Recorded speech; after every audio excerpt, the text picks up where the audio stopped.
Hello, everybody, and welcome back to Reconnected. Awesome to see everybody on this, I'd say, wonderful, lovely, something like that Thursday, but it hasn't been. So, hello.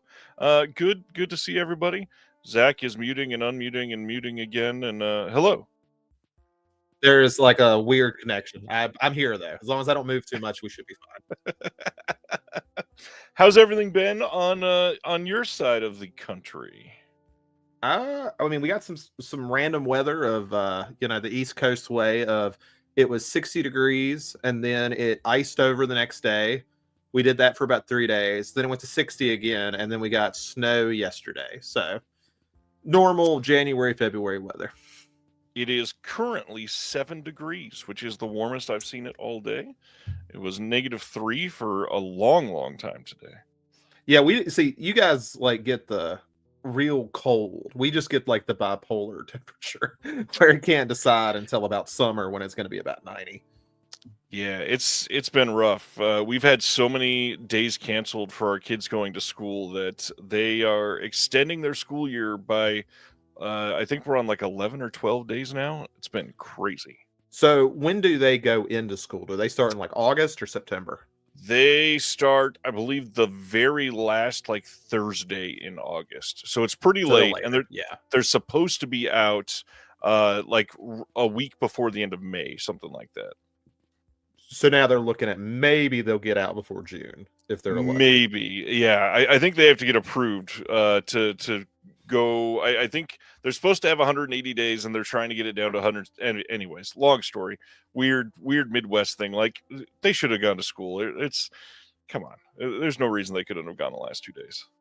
Yeah, I grew up in a county where I lucked out a lot. We had like 7 kids that went to an elementary school up in the mountains, or at least went to the high school from the mountains.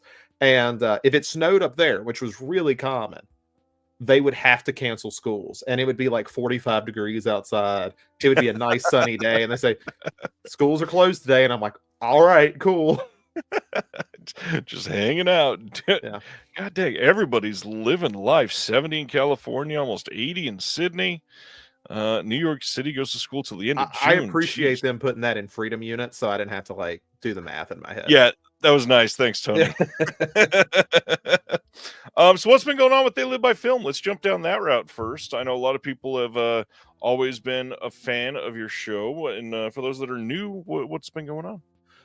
So we actually just did an episode where we did car movies. So we did Jack Hill's Pit Stop, Fast Company by Cronenberg, which I noted in the episode of 4 years of doing the show, we finally got to a Cronenberg, and it's the one no one's heard of. So I know there's at least 2 people that are disappointed that it was not literally anything else. And then what was the other one we watched? Oh, Death Race 2000, which was fantastic. Yeah. And next month, we'll be talking about 3 versions of Nosferatu. So, ooh, yeah, going all in on that. Chris is going to see every Eggers movie thanks to this podcast, and he'd never seen one before. So nice, very nice. That's an undertaking for that show to be able to watch everything Eggers, especially because for some people it's been all hits, and for others it's been half hits and half little shiny mainstream.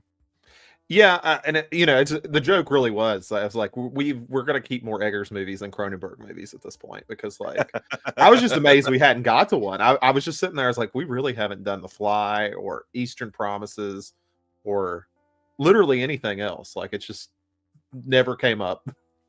That's wild for some of them. You'd think that you just like accidentally stumble onto Videodrome or something.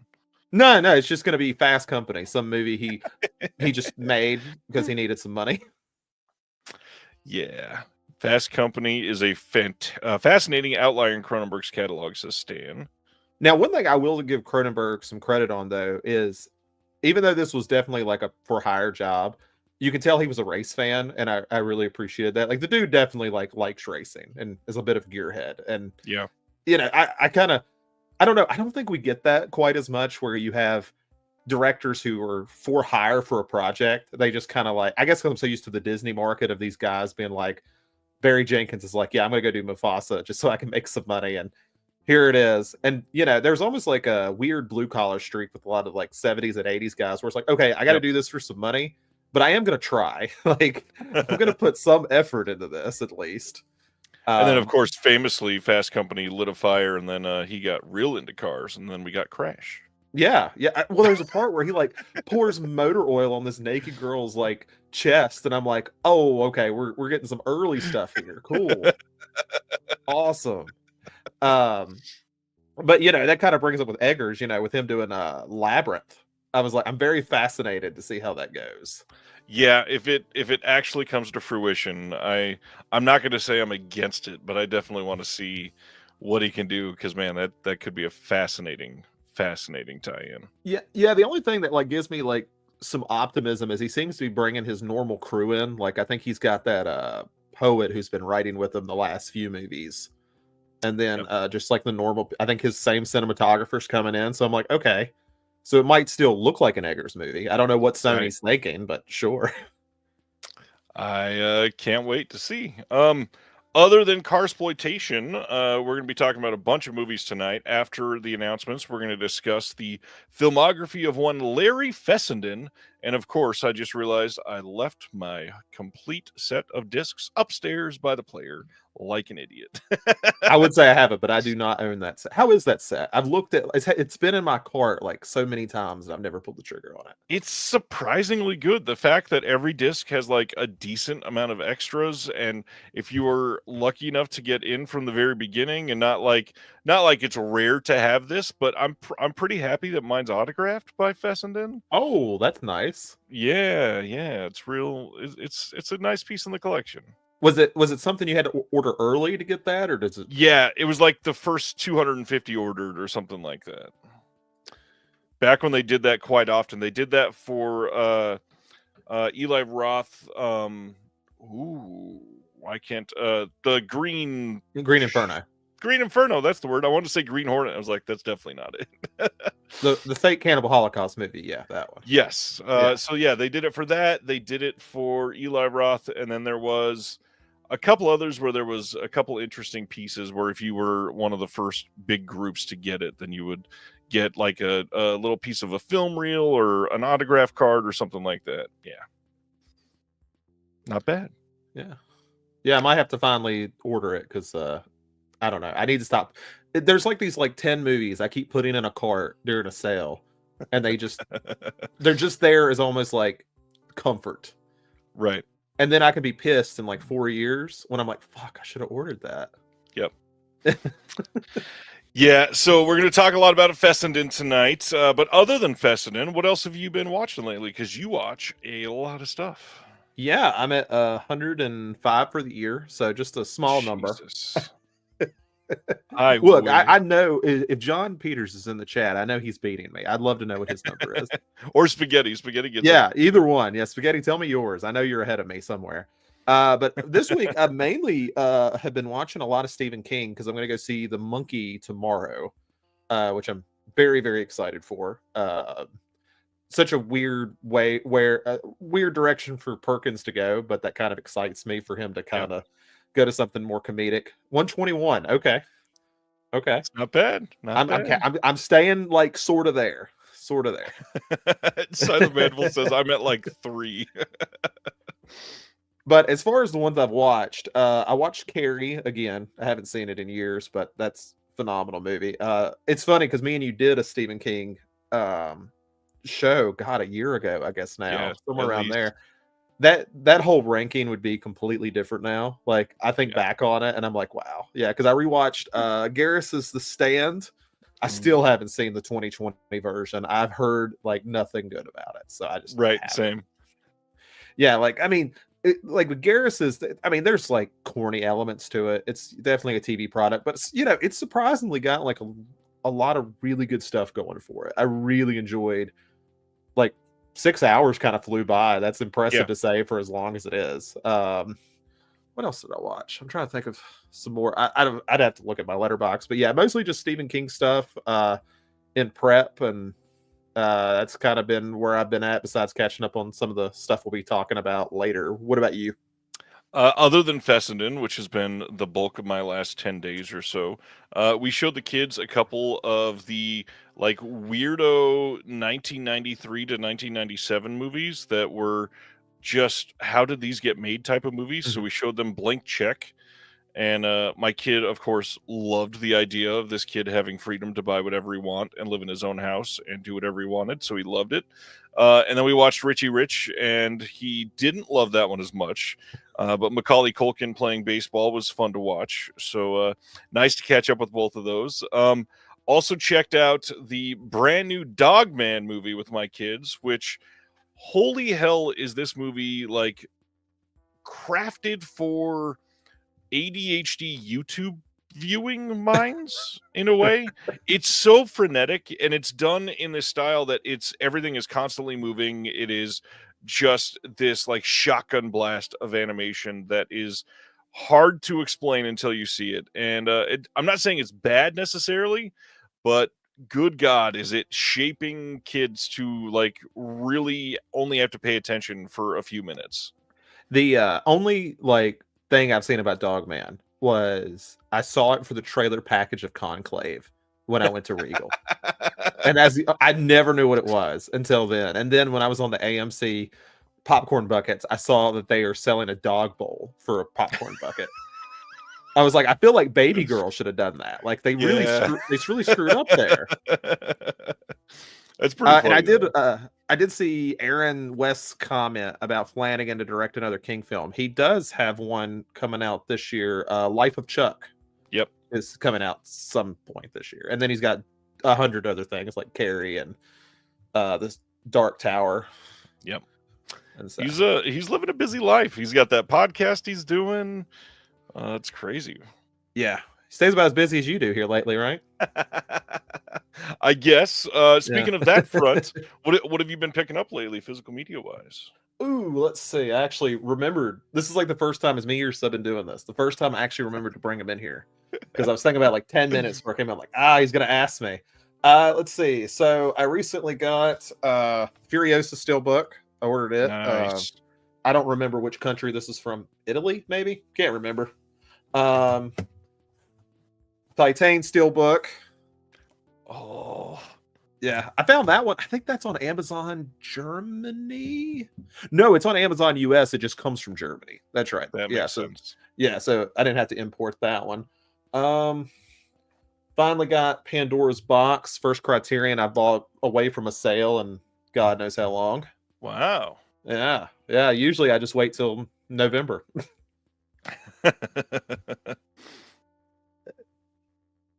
And then I got James Bond, so maybe I can actually watch a James Bond movie. Perfect time now that Amazon owns it. I was about to say we should probably bring up that's the biggest like movie news of the week, that the last I think it's the last remaining family-owned cinematic franchise has officially been sold.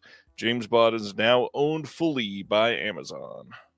I really told somebody earlier, my dream is for the first thing for them to do is hire an American to be Bond, because I want to see the outrage. I want to see it so bad. It's going to be so fun. Like, get Donald Glover to do it. I'm sold. It's going to make so many people mad for so many different reasons. Yeah, it likely is the end of James Bond, at least as we know it. But it's kind of crazy, especially after everybody was kind of talking crap and like or I think was it like 4 or 5 months ago they were basically saying how they would not sell it, and now here they are completely cashed out. It's funny when the richest man in the world offers you money. Really change your tune pretty quickly. That is true. Or second, I don't know where Bezos is at now, but it's top 3. Beyond that, let's see. I got Zodiac. That's one that's been on the list to get forever. Decision to Leave, which maybe I'll finally watch. I thought about doing it for the show just so Chris has to watch another version of Vertigo. I thought about doing that, and we could watch Obsession by De Palma. I was like, we'll just do Vertigo twice. Let's see.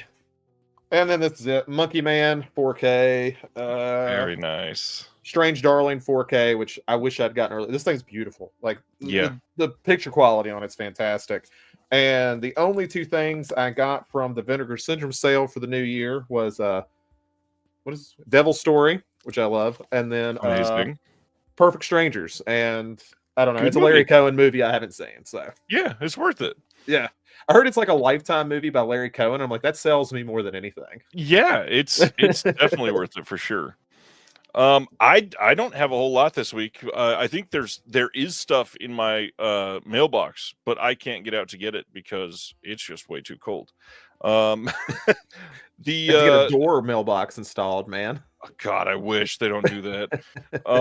These all came, I think, last Friday or Saturday. So I got my newest oscilloscope Ooh, subtitle, I love that. Wildcat. This is a Ethan Hawke directed movie. I've heard about. I saw that like on Letterboxd. I don't know how I got into this rabbit hole with that, but yeah, I was very interested when I learned he directed it. Yeah, it's supposed to be pretty great. I think if I'm remembering right, Maya Hawke is in it as well. Shocker. Yeah, and Steve Zahn, Laura Linney, decent sounding cast. Got my newest pickup from Visual Vengeance, Furious. It's supposed to be great. Very, very curious to check this out.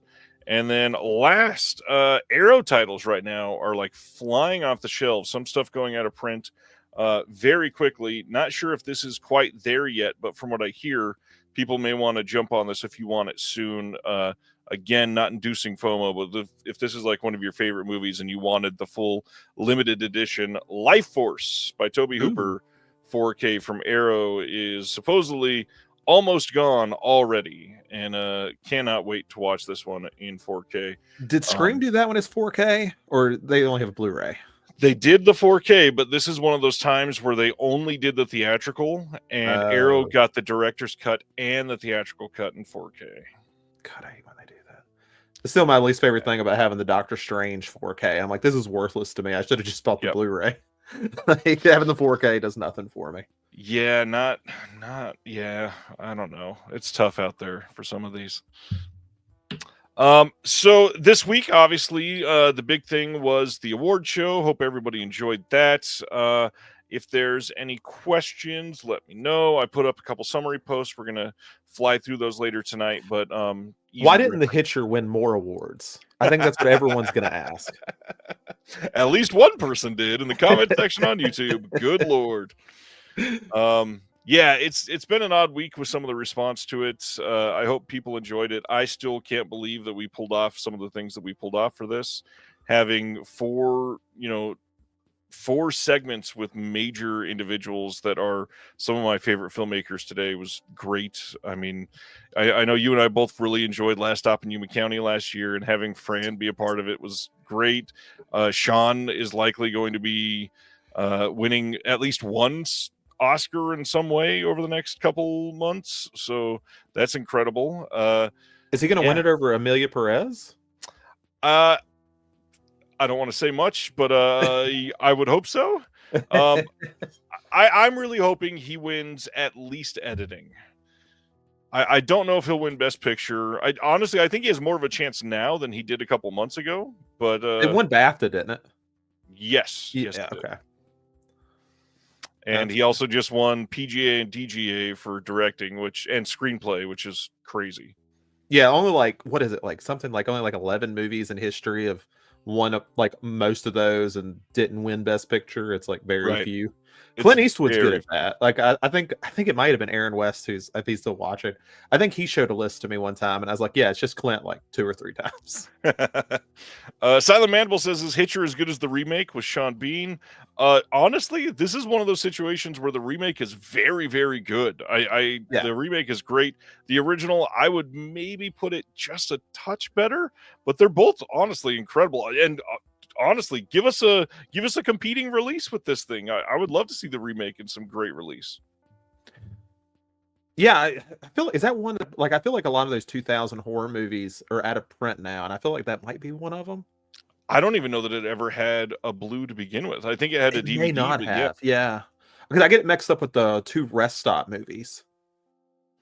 Yeah, which I have not seen since I own them, and I still haven't seen them in like 20 years. Right. Which is probably when they came out.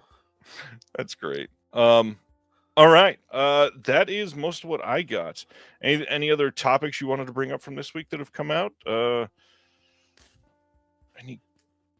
nothing I comes know to I pay mind. attention to modern horror a lot. You seen The Monkey tomorrow? Funny enough, I get to see it tomorrow too, which is rare. Sweet. Yeah. Yeah, so I got that. I bought an overly priced popcorn bucket today for it. So, that's always a good thing.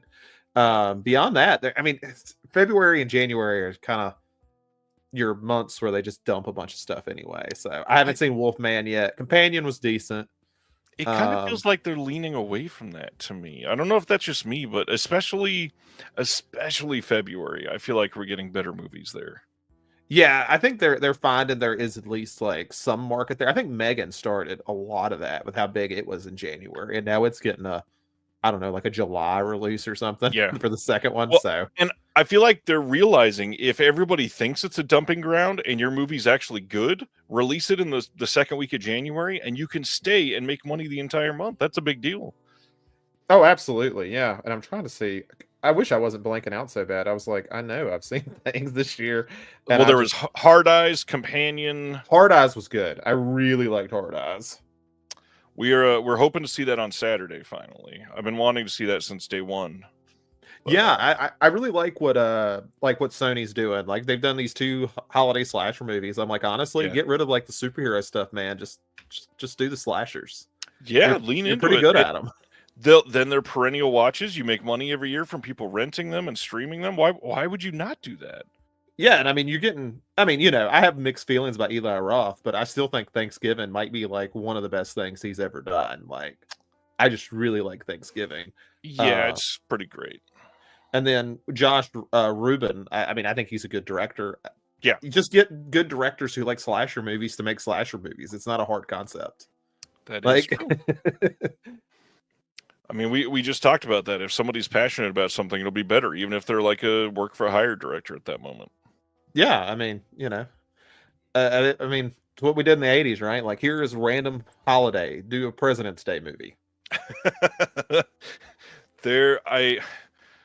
How long ago was that? I think it was like a year and a half ago. I did a live stream where I was trying to capture as many holiday horror movies as I could, and I still have that list. And it's still not. I still don't think it's exhaustive. I know I'm missing a bunch. Yeah, I mean, there is some SOV movie about Arbor Day you have not Oh, found. there is. Oh, There of is course for there sure. is. I was guessing, but yeah. Nope. I have seen the poster and have talked about it for sure. In fact, I think it is called Arbor Day. Wonderful. Of course. All right, let's get into our announcements because shockingly busy week, which did not bode well for me because, man, as soon as the award show was done, I was like, I can't do anything for like 3 days. All right, we started off with a box set of Stir of Echoes getting announced by Imprint. This is to match the 4K that got announced in the US. They had released this previously, so in a way, they're kind of just upgrading their previous release. This will be a hard box release with the 4K and the Blu-ray, and they do, fortunately, have some new extras in here. So even if you had that older one, you may still want to take a look at this. It's also got those archival extras still. Good looking release if you're into Stir of Echoes, and I mean it's Kevin Bacon. It's a good movie. I like this one. Yeah, I haven't seen it. It used to show up on Netflix all the time. I still think it's in their like random rotation between if it's not there, it's on Tubi. But yeah, I like Stir of Echoes. I like Kevin Bacon, so Yeah, he's pretty great. Arrow is doing their Love It First Fright sale. You can check this out, and everything ended on Monday, so it doesn't matter. Hey, Scream Factory sale. This was going. This one is their Love is in the Scare sale. This one ends on February 24th. Still going. They're giving a free movie if you spend $100. They are also doing, if you spend $50, you get a 1 month free trial of Shout TV. Handful of incentives like that are decent, but it's Scream Factory, so the prices are not incredible. 5% off. Let's be generous. 7. Well, a good sale to get your theatrical 4K of Life Force. Life Force. Criterion had another pretty huge month this month. Back-to-back months with 7 titles, I believe. May 6th is our first one. This is In the Heat of the Night 4K. Of course, this is one of the kinos that just went out of print recently. Those are all going to be coming to Criterion. Those ones that used to be on Criterion, then went to Kino.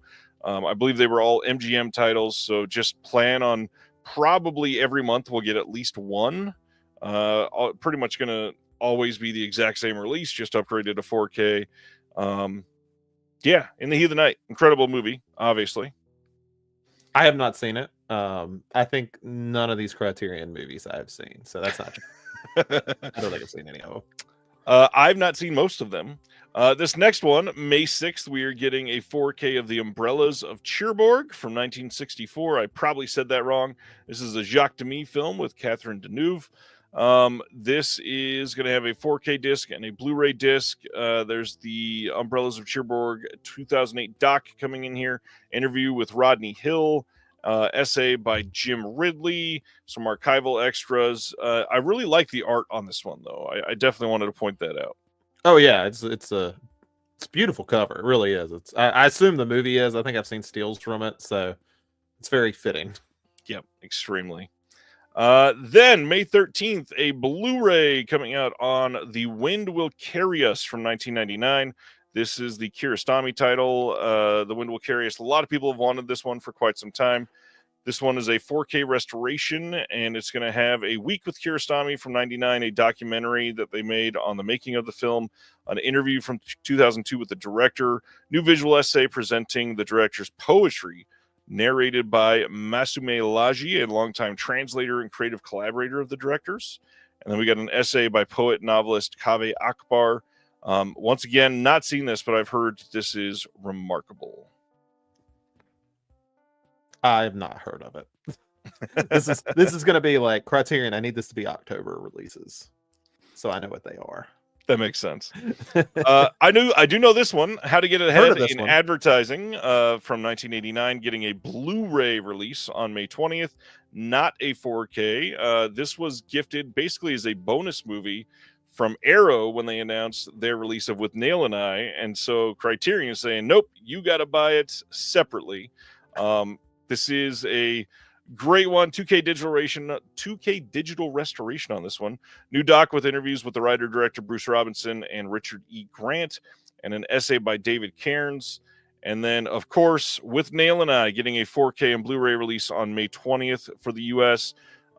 Obviously, this poster is incredible. Ralph Steadman's an amazing artist. Did he do Leaving Las Vegas? Like, or am I just crazy for seeing the connection? It's not Leaving Las Vegas, but the title that you're thinking of, yes. Okay. Not Leaving Las Vegas. Oh my God. I'm gonna let you get there. I'm gonna get there. Somebody spoil it in the comments because now I'm gonna look dumb. Love and Loathing in Las Vegas. There we go. Fear and Loathing in Las Vegas. There we go. I got it close enough. Fear and Loathing in Las Vegas. Yes, he did do the cover for that one as well. The poster okay. When I saw that, I was like, is it connected at all, or just the same artist? Just the same artist, who's incredible. Okay. So this one, 4K. We got 2 audio commentaries. They are from 2020 and 2001. I believe the 2021 is one that Arrow had been putting together. New short program with Robinson and Richard E. Grant. Documentary from 1999. A lot of the same stuff that we'd gotten earlier. Essentially, the Arrow release of this is much, much better. But if you've never seen these, you probably should check out both of them. Bruce Robinson. Okay, let me add them before I forget. These are really, really great. Then they are also putting out on May 27th a 4K and a Blu-ray release for a double feature of the Three Musketeers and the Four Musketeers from 1973 and 1974. These are the incredibly casted Musketeer films from the UK by Richard Lester.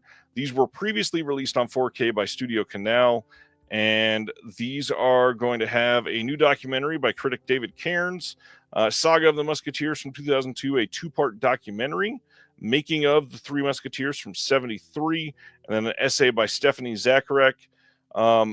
These are, I remember seeing them a long, long time ago when I watched all of the Musketeer movies that I could. Loved them then. Have not seen them in ages and barely remember them. But the cast in these are wild. Oliver Reed, Raquel Welch, Michael York, Frank Finley, Richard Chamberlain, Christopher Lee, Geraldine Chaplin, Faye Dunaway, Charlton Heston. Like the number of names are crazy in these. Yes. So I have not seen that one for sure. I was sitting there looking at the cast. I was rereading them back, but yeah, I've not seen that. It's crazy. Then on May 27th, we get a 4K and a Blu-ray release of Killer of Sheep from 1978 by Charles Burnett. This one, for those that have not heard about it, a quiet revelation of American independent filmmaking. Charles Burnett's lyrical debut feature unfolds as a mosaic of black life in the Watts neighborhood of L.A., where Stan, a father worn down by his job in a slaughterhouse, and his wife seek moments of tenderness in the face of myriad disappointments. Equally attuned to the world of children and that of adults, Burnett, acting as director, writer, producer, cinematographer, and editor, finds poetry amid everyday struggles in indelible images that glow with compassionate beauty. Largely unseen for decades following its completion in 1977, Killer of Sheep is now recognized as a touchstone of the groundbreaking LA Rebellion movement and a masterpiece that brought Black American lives to the screen with an aching intimacy like no film before. This was restored by UCLA Film and Television Archive, Milestone Films, and the Criterion Collection, all working together. We got an audio commentary with Burnett and Richard Pena, new interviews with Burnett and Henry Gale Sanders, new appreciation by Barry Jenkins in here, 2 shorts by Burnett, a documentary from 2019 by Burnett, cast reunion from 2007, and then an essay by Danielle Amir Jackson, which to me, this screams like the release of the month if you were all in on extras. Yeah, I mean, that's a ton for a movie that I've definitely not heard of. And it feels like a smaller release. Yeah, this is one that is going to be day one for me. I normally don't, just like you said, don't get Criterions outside of sale times. But other than the Baker titles that were announced last month, this is immediately on my list to definitely have to pre-order and get as soon as possible. When do they do Flash? I know they do Flash in February. And do they do it again in May or June? No, they do their Flash in October, I think. October. Aaron in the chat, if you want to confirm that, I believe it's October. Jim says the Studio Canal Musketeer films unfortunately didn't have good color grades, too yellow and green. The Criterions will likely be identical. Yeah, almost guaranteed. Yes, there will be a flash sale in March because they would have hinted at it already if it was going to be in February, probably. So yeah, we'll have one in March, and then we'll likely have one in, I believe, October. Okay. And then the 2 barn sales in between. Yep. Then we got some Melusine titles that went up for sale last week. The Quality X line gets Blonde Goddess from 1982, and here is the slipcover, very tastefully censored there. For Good YouTube. job. This is directed by Bill Milling. Has a new restoration in 4K from the OCN. It's got a trailer on there, a teaser, an image gallery, but that is it. Yeah. Cool cover. I'm not going to buy it, but cool cover. Yeah, the Quality X line has been good, really great sometimes, and then some are just not really my bag. Not sure about this one. Then we got from the Picorama line a triple feature of the Vixens of Kung Fu, Sunny, and the Nightbird with 6 different tasteful censorships on that one. This one, I believe, if I'm remembering right, yeah, no extras because we've got 3 different films on this one. Yeah, I guess if the 2, you can just count like the 2 of the films as extras. Essentially. Just pick your favorite and say the other 2 came extra. Then they started releasing some merch for their Valentine's sale as well. They had this Sex World shirt, which is pretty nice. Again, I'm assuming the black circle is on the shirt when you get it. It is, but you have to pay extra for the circle. So okay. Send that way you send all orders to Ryan. That way you can wear it in public. They also are selling these Picorama and Distrib Pix patches. if you're still using patches. And then this enamel pin for Sex World. And then Melusine conversation hearts, which is a really funny idea, but I really wish they got dirtier with the messages on the hearts to fit in with Melusine. I don't want to get from Melusine candy hearts that say the word totes or gal pal. Look here, this is a very Christian website. You can't order this with your pornography. I mean, have a little class. You're designing the box to be, let's be honest, a box. And the words that you show in the advertisement are totes and gal pal. I mean, they could have done so much better than that. But that's all right. Then Severin kind of came out of nowhere with some major things coming out.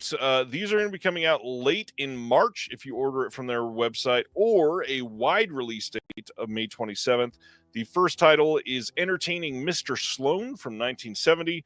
This is from Joe Orton, who was the first rock star playwright, according to The Guardian. This is going to have an audio commentary with Nathaniel Thompson and Orton scholar Dr. Emma Parker.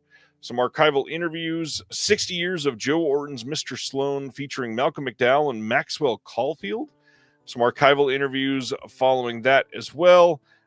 We've got some location featurettes, costuming and sexuality, and Entertaining Mr. Sloan, a new visual essay by Alyssa Rose, which was inspired by Lee Gammon, getting Alyssa to do that. So I'm glad that his influence is still being felt. You know, I've never heard of this movie before you just mentioned it. But even looking at the cover, somehow I knew Malcolm McDowell was in this movie. I don't know how, but I knew. Stan says Entertaining Mr. Sloan is excellent. That's great. Giant penis cover on the front there for anybody that wants it. See, I think when I was like kind of reviewing what we'd be talking about, I actually think I went over this one. I was like, oh, that's one of the porn ones. Didn't even like give it a second thought. Oh, man. Gary Oldman starred as Joe Orton in the biopic Prick Up Your Ears. Good to know. Good to know. That is such an odd biopic. Like, that's a random biopic to make. The same date, so late March if you get it from their site, and then May 27th if you get the wide release. In My Skin. This is a title that is from 2002 that many have heard of as possibly the first of the new French Extremity titles. There's a handful that vie for one of those distinctions, basically. So this says, you will never forget the debut film by writer-director star Marina Devon. After a disfiguring leg injury, a young woman develops an unsettling secret relationship with her own body in which pain is pleasure, mutilation is love, and hungers of the flesh have a mind of their own. This is a beautiful and terrifying body horror tour de force, scanned in 4K from the OCN for the first time ever, with 7 hours of special features curated exclusively for this release. It will also have this special diagonal cut slipcase if you get it from their website. The slipcase itself is limited to 2,500 units, which wanted to highlight because Severin for a long time had not been getting counts for any of their limited titles. They would say, like, here's our limited edition or website exclusive slipcover, and then they would just sell them for years. They were somebody that would seem to not be limiting their supposed limited edition titles, but this looks like they're limiting that case to 2,500. So not sure how that's going to sell, but if you're into it, you might want to keep an eye on that stock count. I'm sure they'll remind you to induce that FOMO. Yeah, 2,500 until they uncover a box in the warehouse. I'm kidding. They're not as bad about that. Severin has never done that. No, they haven't. So. I wouldn't be able to make that joke later, so I had to get that touche. This is going to have multiple commentaries, one by Marina Devon, one by Justine Smith. We've got an exclusive Faculty of Horror episode on In My Skin. We've got the same commentaries on the Blu-ray disc, and then a bunch of interviews and visual essays, one by Alexandra Heller-Nicholas, trailers, student short films from Marina Devon as well, which is awesome. And then one of them even has a commentary by the director. And this looks to be like a really solid release if you're into this. Yeah, I've loved which we're gonna get into more new French Extremity here very soon. But I've liked how much like it's been getting like really nice release. Like Frontiers and High Tension got good releases from Second Sight. Yep. Martyrs has had about 8,000 releases. Yet none in the US. None in the US. Just the remake. And I mean, thank goodness for that. But yeah, I'm glad to see a little bit more. I guess we're at that age now where they're nostalgic enough and there's more appreciation for the 2000s horror scene than maybe when it was happening. Spaghetti says No Way Home with Tim Roth had numbers written on the cases, but that's the only one you can think of. Well, and even like they used to do it back in the day, like the oh gosh, they did that the banana edition or something. What is the title of that one? Was it Who or what? Let me see. It's down here somewhere. It's What by the Roman Polanski film What. When this first came out and it was limited, it had a sticker on the front and it would tell you like they had 2,500 copies or 2,000 or something like that. But that's been a long time since they used to do that. Not sure what changed. Like they got more popular and were selling more. So maybe they just said, why limit them? So I don't know. Been a long time. Some of those titles used to only be limited to 1,000 too. Yeah, 1,000 used to just be kind of the number for a long time for a lot of these boutique labels. Like, yeah, literally every Stephanie Rothman film that I think went, or really Roger Corman that went through Scream Factory was like 1,000. Spaghetti just reminded me. It's the Hot Nights of Linda. That was here it is. Here it is. Do I have the banana edition? I do. Strictly limited edition. First 2,500 contain a bonus disc. And yeah, here's the banana edition of her. What is on the additional disc? The alternate French version. Wild. Why? Not sure why. But there it is. Yeah, I love that I had that. Ready to go. House of Psychotic Women Rarities Collection Volume 2 is up now. Same thing. This is coming in late March if you order from their site, or May 27th, wide release date. And this has Butterfly Kiss, Morgiana, The Savage Eye, and The Glass Ceiling. This is curated and produced by Kayla Janice, again, to go along with the book. On Butterfly Kiss, we've got an intro by Kayla. We've got an intro by the writer Frank Cottrell Boyce. Commentary with Kat Ellinger. Some features with the director. Amanda Plummer talks about portraying Eunice in the film. Some other random featurettes. And then a short film called Pleasures of War. And then the rest of the box set. Morgiana, we've got an intro by Kayla, commentary with festival director Brioni Kidd and Cerise Howard, co-founder of the Czech and Slovak Film Festival of Australia. We've got a newly commissioned short film on shooting locations, animated by Leslie Supnet, which is interesting, narrated by Kayla Janice. A 1970 vampire rock musical made for Czech TV called Nightmares. And then a short film called Rest in Peace from 1998. Then disc 3 is The Savage Eye. We've got a commentary with Elizabeth Purcell. There is locations visual essay by Kim Cooper, some archival extras, interviews with some veterans, lots going on. These are all pretty stacked discs. And then The Glass Ceiling gets an intro by Kayla Janice, commentary with Shayla Rowan Legge, author of a forthcoming monograph on director Eloy de la Iglesia, and Faculty of Horror's Alexandra West. There is Patty Shepard, is remembered by her sister Judith Chapman, alternate scenes from the TV version, and then another short film called Anita Mujer.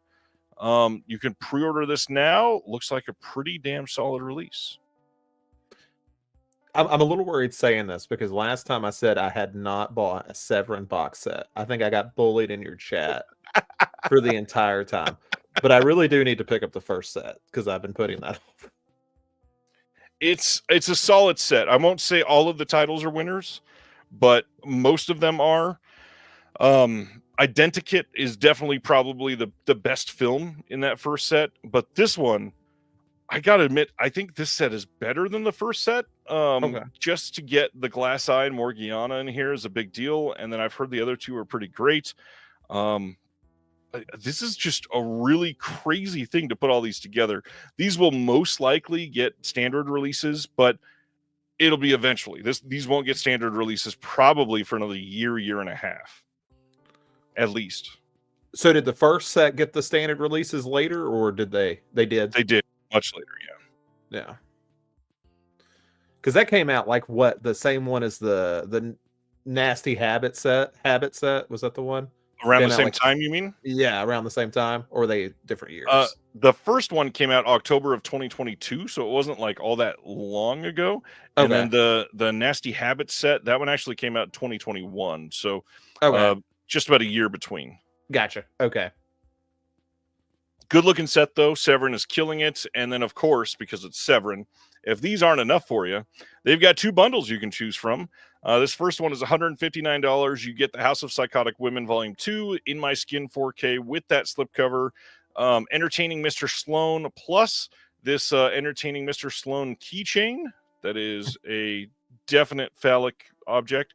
And then a House of Psychotic Women mystery game, which I got to admit, for some reason, that is very, very tempting. And then they also have this slightly cheaper bundle that's $133 that has the In My Skin, House of Psychotic Women, and the board game set, but it does not have Entertaining Mr. Sloan or the keychain. Now that's actually the set they finally have a set I'm interested in. I usually never look. Is that one actually still? It is still there, yeah. Okay. I don't have too many paying fours right now. That'd be fine. It's 133. It could have been a lot worse. Yeah, and I mean that's the two things I'd want anyway. And I get a board game that I won't play. That's exciting. I love that they went and got the styling for the book or the box set to be based on the book in the first set and everything. It looks great. Yeah. Cool. Aaron says, if only I could find a pocket for that keychain. Nice. All right. Oscilloscope has their next title up for pre-order. This is I Like Killing Flies from 2004, which is supposed to be incredible. Have not seen this one myself. This says this bitingly funny comedy follows a prickly, profanity-prone man seeking to preserve his dream. It dishes up bites of wisdom along the way, ultimately serving both a hilarious trip and a charming slice of New York history. You get a short film on here called Cooking with Kenny and a trailer. This should be coming if you are a subscriber to Oscilloscope here in the next couple months. And again, great looking art on this release. Love this. Does it say who did the art for that? Because it is really nice. It does not. I'm curious. That might just be the original theatrical poster too. Oh yeah, that's true. Yeah, because Oscilloscope does do that quite often. April 25th, Cardinal Releasing is putting out a Blu-ray and DVD set of B.B. King on the Road from 2018. This is a documentary following him around. It says B.B. King spent 65 years on the road with hardly a break for more than a few weeks' time, totaling some 18,000 performances. To say that there were some more than memorable incidents over all these years would be a massive understatement. Impossible to include all these anecdotes of the numerous dedicated musicians and companions who lived and played with the great B.B. King in John Brewer's highly acclaimed documentary, B.B. King, The Life of Riley, featuring Morgan Freeman. This feature documentary organically arose after the passing of King in 2015, when a legion of his past band members, family, and companions reached out in an effort to share these stories from the numerous tours over decades, recounting the journey they shared with BB through civil unrest, historical moments in music, and in stage from Chitlin Circuit to stadiums with the Rolling Stones and U2. This is one I will have to own at some point. You a big fan? I just love music documentaries like this, but I mean, B.B. King alone, I've gone down the rabbit hole of like old B.B. King YouTube for hours sometimes. The stuff that he could do sitting down at such an old age was more impressive than most people I've ever seen play live. It looks like a great release. Cannot wait for this one. Over in the UK, on February 24th, they are getting the Universal Theory from 2023 from Picture Houses. This is supposed to be pretty good. Played on TV over there, I believe, from what I heard. And it's drawing on the cinema of masters like Alfred Hitchcock, David Lynch, and Fritz Lang. Director Tim Kroger impeccably blends past and present, reality and the surreal to create something utterly unique. Looks fun. Yeah.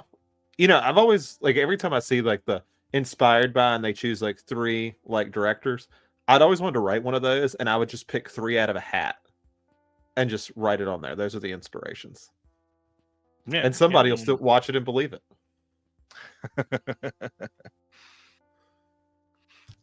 Next one, Kino announced that Dead of Night from 1945 is getting a 4K release.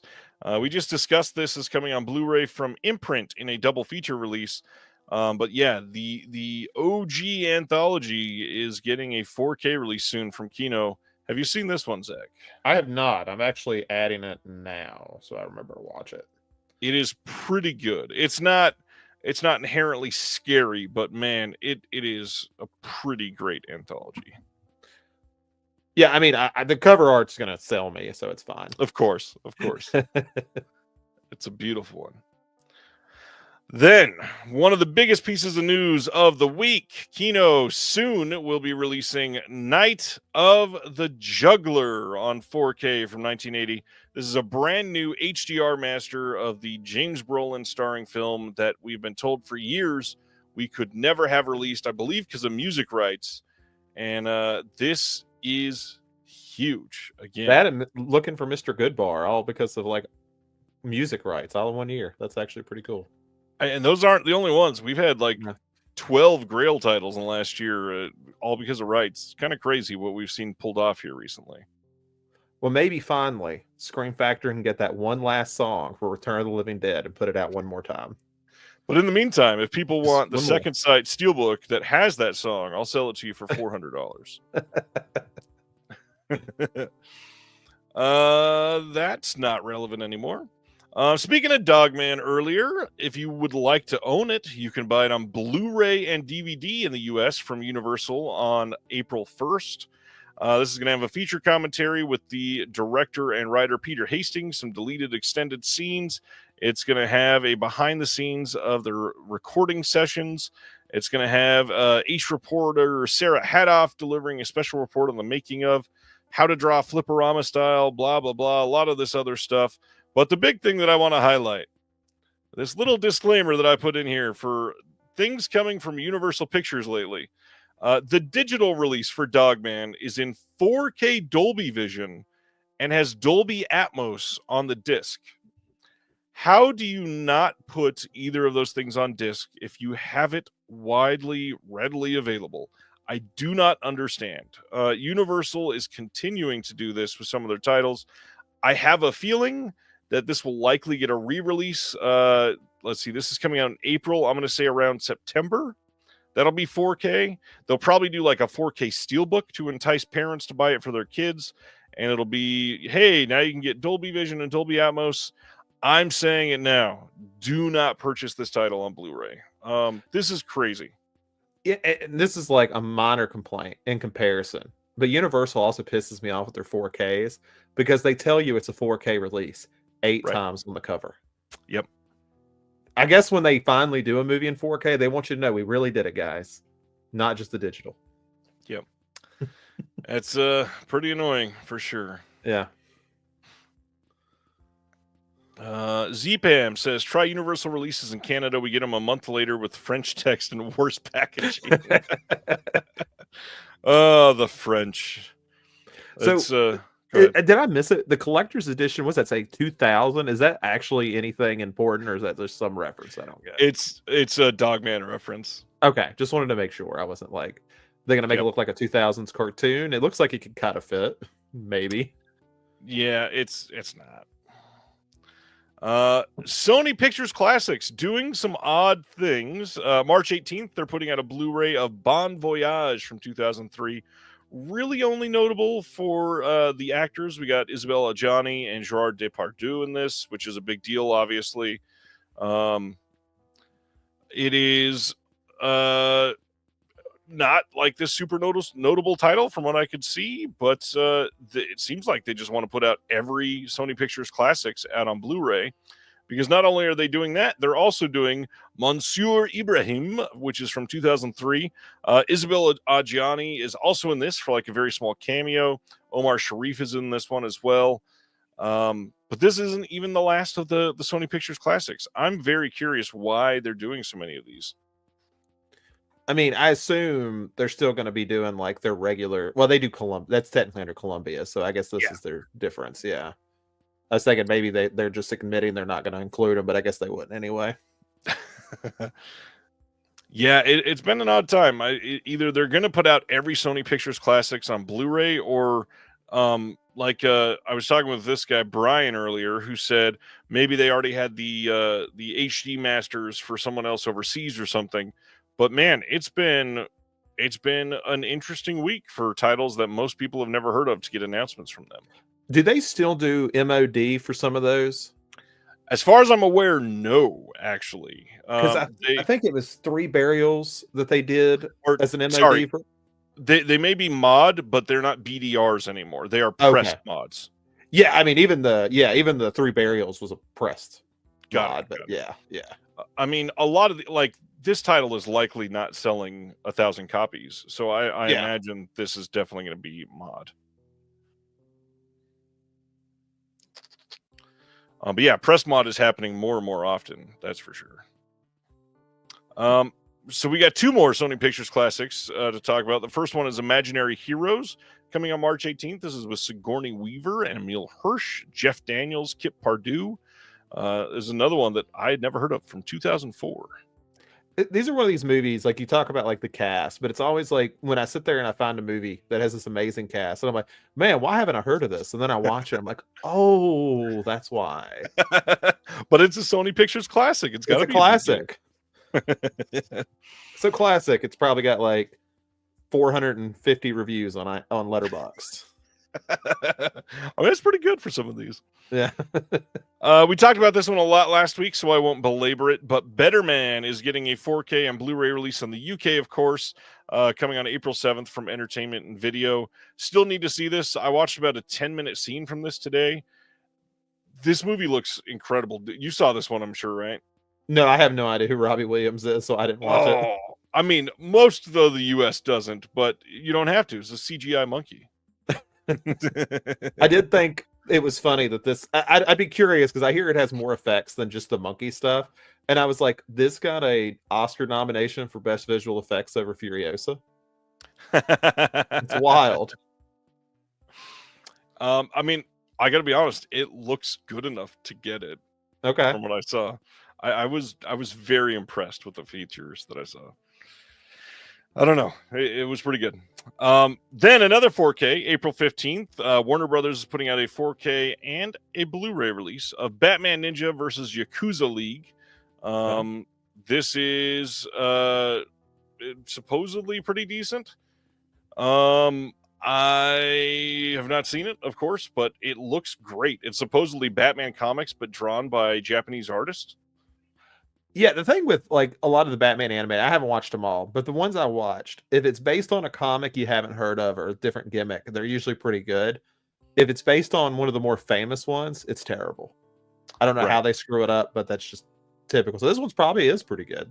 I've never heard of it. Yeah. Looks pretty, at least. Yeah. Then another title I've been really wanting to see. Have you seen Love Me? I wanted to. We were going to go see that and Companion the same day, and something came up and we couldn't go. So I really hated that I missed that on this one. I have heard some wild things about this movie, so I'm really dying to see this. Love Me getting a Blu-ray release in the U.S. from Decal on April 1st. This says, long after humanity's extinction, a buoy and a satellite, played by Kristen Stewart and Stephen Yeun, respectively, inherit the Earth, and with only the internet as their guide, learn what it means to be alive and in love. In this groundbreaking first feature from Sam and Andy Zucchero, Love Me explores the AI and identity through live-action animatronics and classic animation in an epic tale of connection and transformation. So from what I hear, like the first half of this movie is just a vocal performance from the two of them. Okay. So I'm very, very curious to check this out. It sounds like an actually unique take on an AI film, and that alone is like, well, I mean, I kind of want to see it now. I mean, I'll watch anything with Kristen Stewart. So I mean, I'm there. I'm sold. Yeah, I would agree there. She is a pretty damn great actress. Let's go to our next one, which is Maria from 2024, getting a Blu-ray release in the UK on March 31st. This is coming from Studio Canal, and this is directed by Pablo Larraín, who did Jackie and Spencer. This is the trilogy of Beautiful Women movie. I don't know if there's a title of it yet, but yeah, it's supposed to be great. Angelina Jolie supposedly a powerhouse in this. Very curious to see it. I will say I do like his approach to biopics more than most. Like, I think I haven't seen this one, but I thought Jackie, Spencer, and El Conde were all really good. Yeah, I need to see El Conde for sure. Yeah, I mean, it's at least it just feels like something different. Like, I like Spencer because it's pretty much like a ghost story. I was into that. Right. I made everyone mad by putting it in my like number 2 best horror film of 2021. So it's stuck there now because I like the reactions. Perfect. Fun City Editions announced their next title. It is coming on May 6th on Blu-ray, and it is 1984's Falling in Love with Robert De Niro and Meryl Streep. This is coming to Blu-ray for the first time ever with a new remaster. It's got a 4K scan of the OCN. It's going to have a commentary by Jim Hemphill, booklet essays by Mitchell Beaupre and another individual, and then Scott Saslow is doing all the design for it.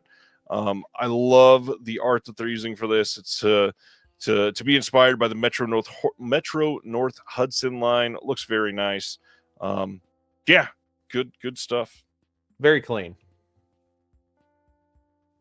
Craig says I'll buy anything with Bob, so I'm sold. Then our next title is not this one. Umbrella announced some really interesting titles this time. Wake and Fright. They've been talking about this for a while. This is the 1971 film coming on 4K on June 4th in Australia, and there's so much to talk about here. We've got a exclusive custom designed T-shirt by Hollow Bones. Wake and Fright, 2 upset with authentic British pennies, including instructions.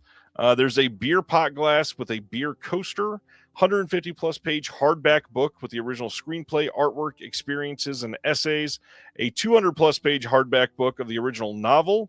Then the movie itself is going to have a clear orange plastic slipover case, custom artwork designed by Time Tomorrow, 8 art cards, a reversible poster, and it will be a numbered release, of course. Wake and Fright is a sensational movie. Have you seen this one? I have. It's been a while. I think I watched it when it was first. I guess it was considered lost for a while, right? And then it finally got a Blu-ray. So yeah, I remember watching it then. I really liked it. I need to revisit it. So maybe I'll revisit it with the 4K.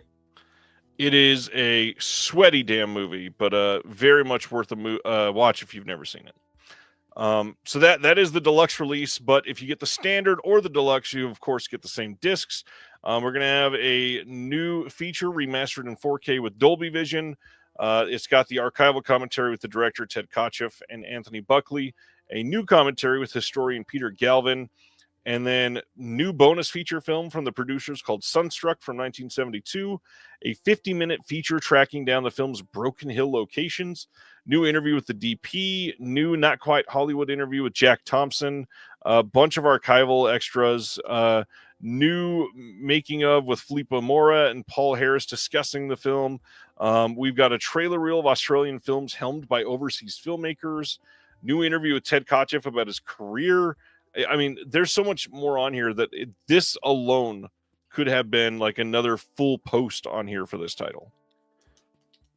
You know, and it's fascinating. I didn't know this was filmed in Broken Hill, and it's just like, it's wild how many like big influential movies in Australia were filmed there. Because I feel like every time a bigger one releases like filmed at Broken Hill, I'm like, oh, okay, that's cool. There was a Mad Max documentary I watched where they talked about like finding still finding parts from cars that they wrecked in Broken Hill. So I always thought that was neat. Very, very neat. An interesting time. I love that they're doing it. That is just their first title, though. Next up is June 4th again, coming on Blu-ray, their New Extremity Collection, Volume 1. And this is going to include High Tension. This is also going to include Anatomy of Hell, Frontiers, and Martyrs. Now, for some people, this is going to seem like you're overdoing it because High Tension and Martyrs have already had pretty great releases recently. Frontiers also got that release from Second Sight. Martyrs has been released many, many times elsewhere other than the US. But this box does a lot to kind of sway you, even if you were just sort of considering it. There's a 100-plus page book with essays in it. The artwork is custom, 8 art cards, 2 posters. High Tension has a new commentary with Josh Nelson and Alexandra Heller-Nicholas. There is a new piece on Alexandra Aja's High Tension with Anton Battelle. New stills gallery, plus a whole bunch of archival extras. New work on Anatomy of Hell has a commentary by Alexandra West. Kath Dooley on Catherine Briat's Anatomy of Hell. Let's see, a visual essay by Nadine Whitney also. The Tortured and Suffering Women, a New French Extremity with Zoe Rose Smith. Frontiers gets new extras, and then Martyrs is essentially the old disc that they'd already put out. Are you considering this one? I am, only because I've never bought Martyrs. I've seen it plenty of times over the years, but I guess I've always kind of held out hope that maybe we would actually get a release here. But Right. it might just be time to just get it, because the only one of those I own is High Tension, so it'd still be a pretty worthwhile set to grab. Yeah, it's an interesting set too, because if you've got 2 of these films and not the other 2, it's almost price wise worth it. But even if these are some of your favorite movies, new extras on these are pretty great to have everybody talking about them. So it's tough. And I'm someone that will defend High Tension, so I might as well own it again. So I defend the end of that movie forever. Well, I'll let you do that all alone. Yeah, it just be me. It's fine. I'll scream from the hilltops. June 4th, they are also releasing, as part of their new Australian filmmakers line, The Waves of Madness from 2024. This says it is inspired by classic side-scrolling video games and the timeless black and white terror of the 1930s monster movies. This film is Jason Trost's heartfelt tribute to the legacy of horror. Jason is the one that did the FP, if you were paying attention to that, and a beacon looking at its future. A special agent is dispatched to investigate a distress call from a round-the-world cruise, only to find the ship eerily abandoned and haunted by a malevolent force that twists sanity into terror. This is going to have a commentary by Jason on it, and then the actor and producer Talay Wickham. Behind-the-scenes featurette and an Elder of the Seas cruise promo, plus a trailer. This one looks fun, and I really like the art that they're doing on this. Oh, this is a fairly new movie, too. I didn't realize that. Yeah, brand new. Yeah, that's awesome. Yeah, it looks good. It's only 70 minutes, too. I can recommend it to Adam, and he'll actually watch it. Let's see. Going to our next one. They're also doing 10 Canoes from 2006 in one of their deluxe releases. This says, experience Rolf de Heer and Peter Jagier's cautionary tale of forbidden love in this stunning new restoration. Back in the old times, young Aboriginal warrior Dayindi covets the youngest wife of his older brother, Mingululu, and out on the swamp on a goose egg hunting expedition, Minigululu, I'm definitely saying that wrong, tells Dayindi a cautionary story from the mythical times, a tale within the tale of the dire possible consequences if such feelings are acted upon. Those maybe some of the roughest names I've had to say on here. We've got a new documentary on here, new Sydney Film Festival Q&A with the co-directors, plus all kinds of archival featurettes and mini documentaries. This is supposedly great. Yeah, I was looking it up. I was seeing what country it was coming out of. I could not remember. I think I looked it up earlier. It is Aussie, I believe. Okay, it's Australian. Okay. Good looking stuff. Umbrella has time and time again recently had pretty strong months, which is not great considering how much money I want to send them. Funny enough, though, I still don't ever really buy direct from them. I really need to. I'm trying to think what if I ever have. I don't think I've ever bought direct from them at all. No, I'm looking at my shelf. I don't think so.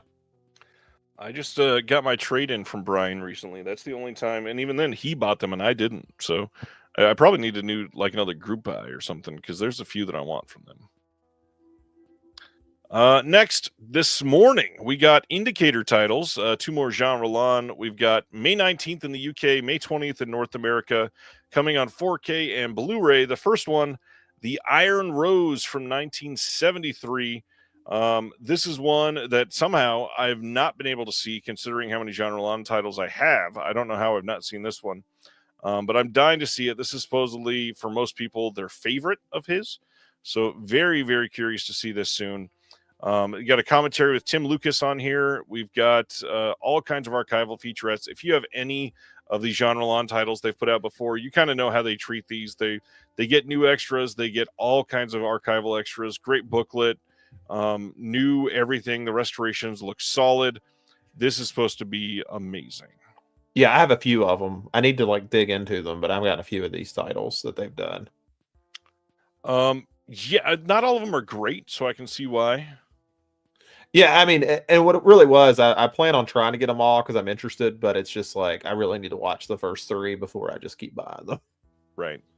Make sure I'm blowing Go a ahead. limited amount of money. Corinne says this is their favorite movie from Jean Roland, so that's nice. Craig says, in the past 3 minutes alone, I placed my pre-order for Falling in Love with Fun City, and my mail came with the 7-disc order from Diabolic. Very nice. Bryant says, ordering direct from Umbrella is not bad. You get free shipping eventually. Yes, but parting with that much money at once is what makes it difficult, because free shipping is, what is it, $250, I think? Man, I would have to be like, I would just do like one a year. Like, it's like, all right, everything I wanted from the year, here we go. Yeah, I mean, it really depends on what you're buying too, I guess, because if you're buying the big sets, $250 happens quick. We're talking like sometimes like 2 releases. Yeah. That's a lot of money. Yeah, how much was their Wicker Man set? Did they do Wicker Man? Or am That I was thinking Imprint. That was Imprint who did it. That's right. That's right. All right, so that's the Iron Rose, and then the second one is Girls Without Shame, also known as Schoolgirl Hitchhikers from 1973, also getting all the same treatment we just said. 4K Blu-ray releases May 19th in the UK, May 20th in North America. Another Roland title. It'll be limited to 10,000, 6,000 4K, 4,000 Blues. Lots of stuff on this one again, just like the last release. Pretty incredible. Yeah, definitely one that I want to see too, because I don't think I've ever seen this one. No, I have definitely not. Yeah, lots of good comments coming in. They sent me a 25% off coupon once, then never again, says Brian. Yeah, those coupons for Umbrella would help a lot.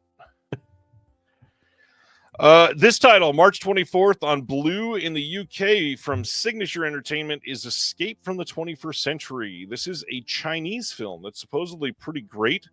It says, prepare to step in and out of time with 3 friends as they discover they have the power to travel back and forth through the fabric of time with a sneeze. However, the lives they hope to have in the future are not as promising as they had anticipated, and with that, they need to take on the responsibility of taking over the world. Oh, Jeremy Long's seen this one. I would shock her. He's seen everything. Look up.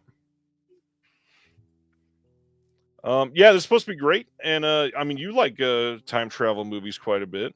Yeah, I'll have to check this one out. I added it, and I'll have to look at it. That's also one that came out recently, so a lot of good stuff. All right, so that's that one. No announcement on the US for this one, at least yet.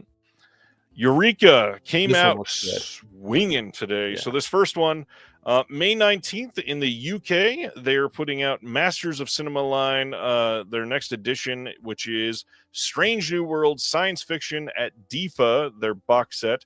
Now, what's interesting is 2 of these 4 titles are out from Deaf Crocodile coming this month. The other two, Craig, please correct me in the chat if I'm wrong here, but they were looking into these. One of them had rights issues. They're not necessarily not chasing them down still, but they have not signed the other two because of that rights question. So you are getting half of the films here if you are a Deaf Crocodile subscriber or get their stuff. But the big thing is different extras on both releases. So if you really love like sci-fi animation, you kind of may want both of these releases. And this box set looks gorgeous too. Yeah, it really does. I mean, it's they have art that's coming up later that I think looks really nice too. They did great this month. Oh yeah. So this will be limited to 2,000. It's got 60-page book in here. It's got all 4 films presented in 1080, of course. There's a new 6K scan of the 70mm OCN for Signals, 4K scan of Aeolomia. There are 2K scans of the other two, and then we've got animated shorts. We've got a doc short on the future of love in East Germany, produced by DIFA. New interviews with sci-fi and Soviet experts. New commentaries on all 4. There is so much coming on this box. This is pretty great. And Craig says, since everyone's been asking, yes, we're looking at the other titles. One is a bit tricky with the rights. With any luck, we will put out another volume that has those other 2 films. So, good to know. Next one from them is The Bells of Death, the next Shaw Brothers release from Eureka. This is a wuxia film from 1968.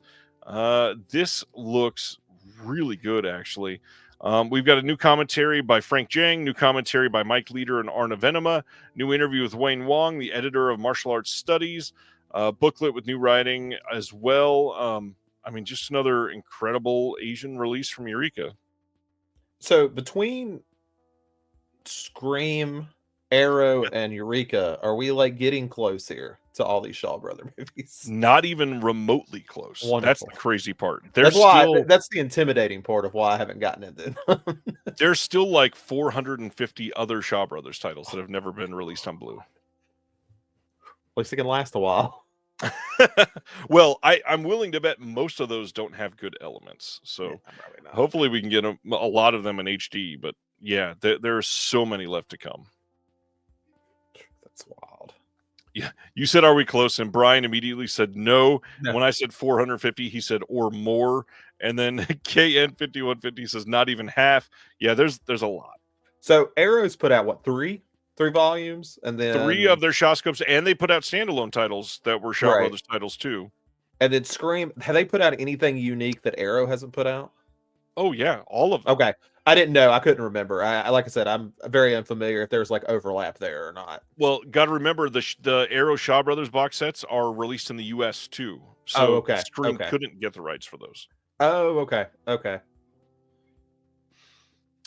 Then they're also putting out Terror in the Fog, the Wallace Creamy collection, or the Wallace Creamy at CCC collection. This is from 1963 to 1964. It includes The Curse of the Yellow Snake, The Strangler of Blackmore Castle, The Mad Executioners, The Monster of London City, and The Racetrack Murders. And I desperately must purchase this box set. Yeah, I've never heard of any of these, but somebody was letting me know, and it might be in your description, I can't remember, that it's supposed to be like pre-Giallo type things. So I kind of these are basically German Jolly. Okay. Yeah, I'm sold. I don't need any more convincing. These look incredible. I've wanted to see like a rise in creamy releases for quite some time. This will have a 60-page booklet in there. We've got commentaries. We've got introductions by Tim Lucas. We've got interviews that are brand new visual essays by Alexandra Heller Nicholas. Kind of like everything you would want on a box set like this. And the art is good. It's coming from somebody that you can trust their discs. I don't see a reason to not do this. This looks like an impeccable release from them. I've only got a few Eureka things. So what is like a starting price for them on this type of thing typically? I'm betting I didn't even look at their site. This is probably about $50. Oh, that's not bad. That's not bad at all. 50 or 60, something like that. I haven't went to their actual site yet. So on their site, it's 45 pounds. So it'll Oh, probably okay. come up So like 5, 52, 53. 57, something like that. Yeah. Yeah. Okay, I that's mean, not bad at that's all. an incredible price. Yeah, Orbit, hurry up. It might already be on Diabolic too. Maybe not. I'm looking to see if it's on Orbit. Oh, yes, it is. It's on Diabolic for 63. That's one you might just want to order direct. Is it? Only thing is, I'd have to use my credit card. I'm trying not to. Or because True. my bank, like my bank has gotten so bad. I ordered from Grindhouse Video like a year ago, and keep in mind, I regularly buy movies with the same debit card. Never had a problem. This is like you look on there; these are normal things. I bought a couple movies from Grindhouse, and they treated it as someone had stolen my card. It was like, so let me get this straight: somebody stole my card and bought the same things I normally buy, and this was an What a issue. Okay, coincidence. so I it's a mess, and I don't order from Grindhouse unless I can do that. It's pretty much anything overseas too, or my bank will have a conniption. Even if I tell them I'm buying it, they'll have a conniption about it. Well, and then on top of that, foreign transaction fees for most people, which reminder for anybody in the US, if you are ever buying direct online from anybody outside of the US and you want to avoid foreign transaction fees, if you pay with a Capital One credit card or if you bank at Capital One and use their card for that, they do not charge any foreign transaction fees. So completely worth it to use that. Wait, Harper's Island is getting a complete. This is probably something you talked about last week. I was on Orbit seeing if they put it up, but Harper's Island's getting another release. That's awesome. I don't even remember which one that is by title. It was a slasher TV show from like the early like 2000s, maybe like 2008. Yeah, it's getting a ViaVision release. That's Yeah. the parent company of Imprint. Have not talked about that one yet. Oh, 'Cause okay. I they didn't know. I'm sorry to spoil. I didn't know it was no, on here. it wasn't going to be. It wasn't going to be talked about tonight. They don't ever really announce like normally, so they're really hard to track sometimes. And yeah, I don't post everything they announce. Is the way I'll say that. Then Criterion today announced their next Janus contemporary title. This is Room 666, Room 999. I don't know why that says Terror in the Fog there, so we'll just ignore that. At the 1982 Cannes Film Festival, Wim Wenders asked such filmmaking luminaries as Michelangelo Antonioni, Rainer Werner Fassbinder, Jean-Luc Godard, Gugnier, Werner Herzog, Steven Spielberg, and Susan Seidelman to ponder the question: is cinema a language about to get lost, an art about to die? 40 years later, adopting the same minimalist fixed camera format as Wenders, Lubna Playoust poses the same question to a group of contemporary auteurs, including Cronenberg, Claire Denis, Ashgar Farhadi, James Gray, Lynn Ramsey, and Wenders himself. Together, Room 666 and Playhouse's Room 999 capture the unfiltered perspectives of path-breaking filmmakers on the state of the industry, as well as the upheavals brought on by various new technologies and methods of distribution, in the process touching on large-scale issues of politics, culture, and the meaning and continued relevance of cinema in two distinct eras nearly half a century apart. That's a lot. And yeah. It is a lot, but a must-own release from the sound of it. Do you think they have like an edit where they just edit out Goddard, and I might buy it? Just edit out his section. It's just automatically fast-forwarded for you. Yeah, like that'd be fine. Make me a specialized copy. This is that Sony Pictures classic I was talking about. Bossa Nova from 2000 is getting a Blu-ray release. This is with Amy Irving, and looks like it's set in some really nice areas to film in, at least. Bossa Nova is a cast of Brazilian favorites, and will whisk you away with a refreshing look at the complexities of love, coming on April 15th. You know, this is one of these releases that you almost feel like you want to make fun of just because it's so random. But I know there is like one person in the world who is so excited. Or, hear me out, there could even be a Brazilian. Yeah. That was a really dumb joke.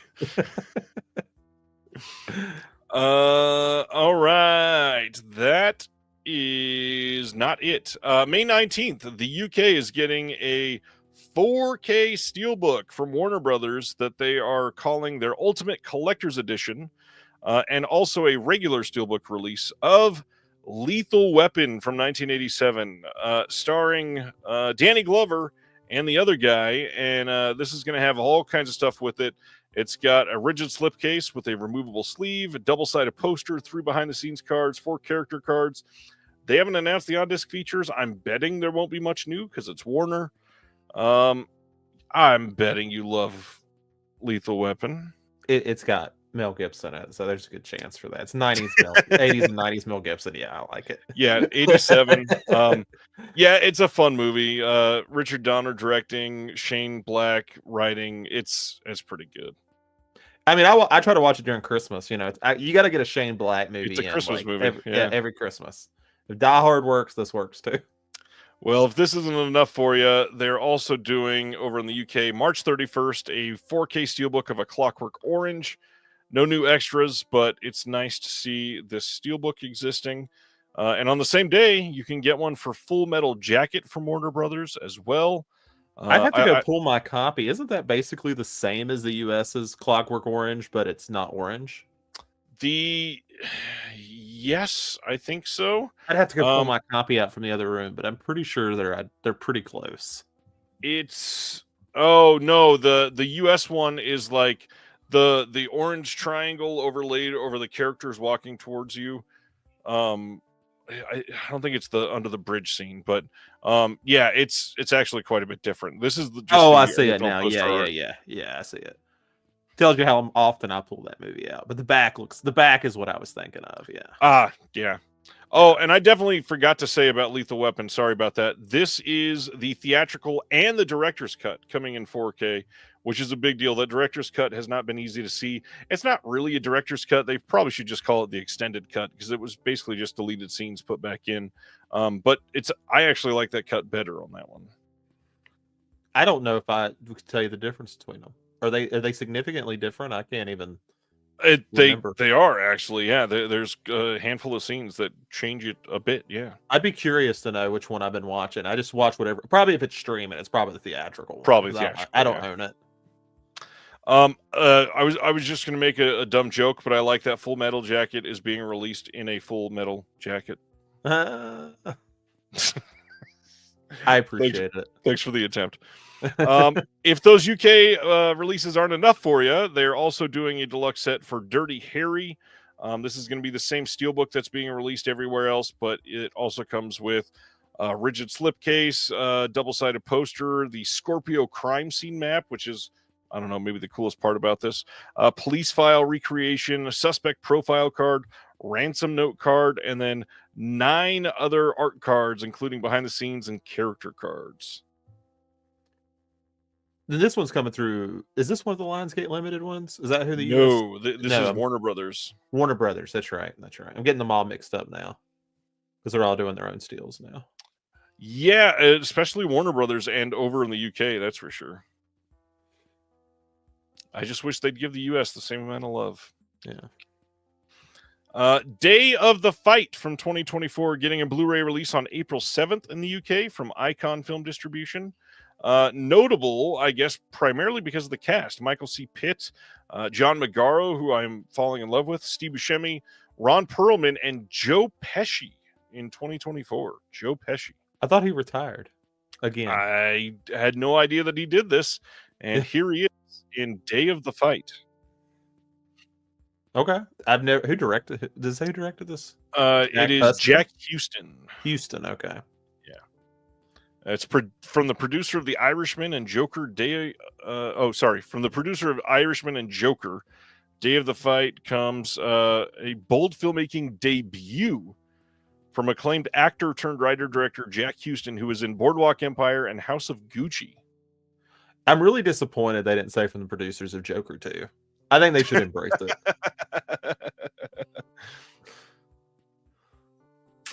Yeah, they probably should.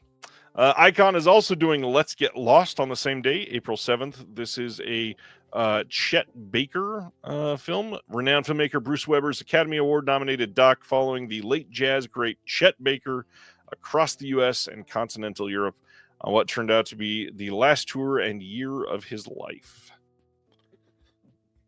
That sounds like a bummer. A bit, yeah, but I still want to see it now. And then finally, MVD Rewind had their newest announcement. This is the last announcement of the week. June 10th, we're getting a Blu-ray and DVD of Terminus from 1987.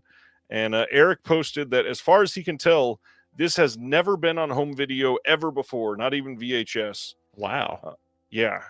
This says, in the year 2037, the future is in the hands of a genetically engineered boy, Maddie, a child genius with a brain programmed by a brilliant and evil doctor.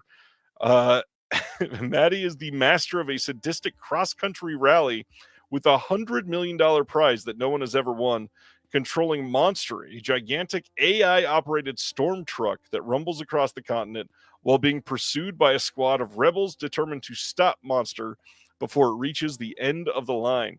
Karen Allen is in this, which is amazing. You've got the U.S. version of Terminus, that's 83 minutes.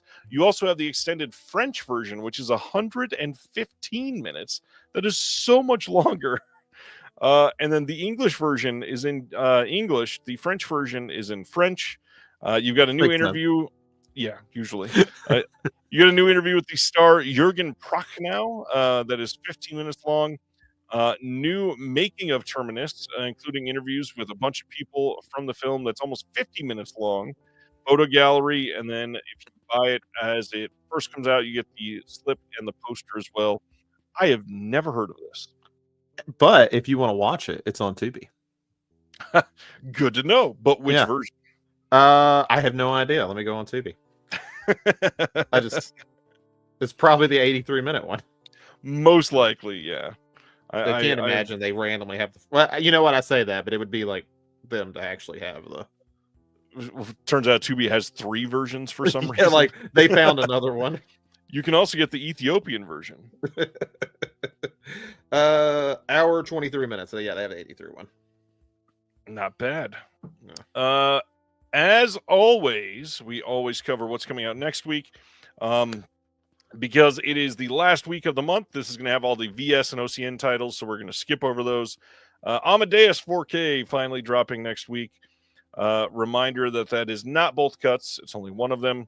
Cruising 4K officially coming out, even though people have been getting that thing from Arrow for weeks now.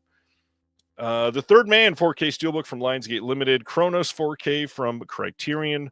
The wide release of The Mask of Satan from Severin. Graveyard Shift 4K from Kino. My Girl 4K from Sony.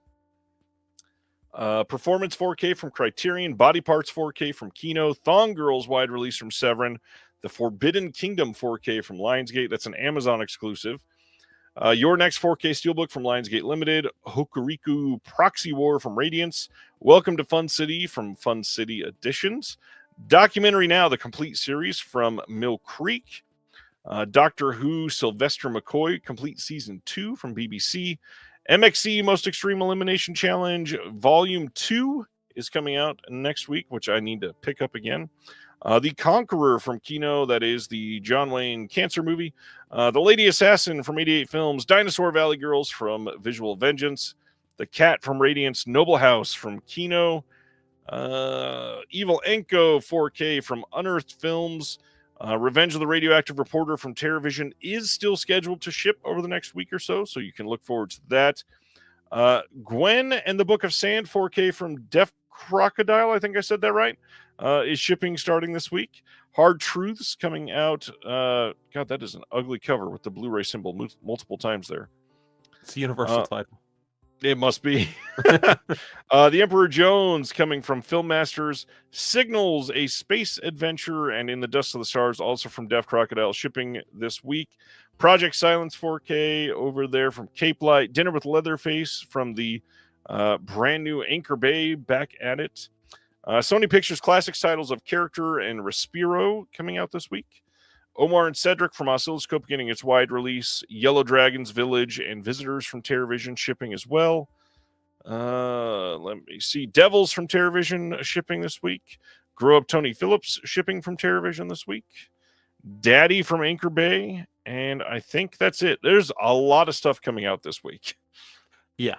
That documentary now is really cool, though. I'm excited for that. Yep. Batshit Valley is probably my favorite episodes of that. Nice. And then Graveyard Shift's getting a 4K. I didn't realize that was getting one, so that's exciting. Yes, sir. So many of those Scream Factory titles getting a 4K from Kino after that. Yeah.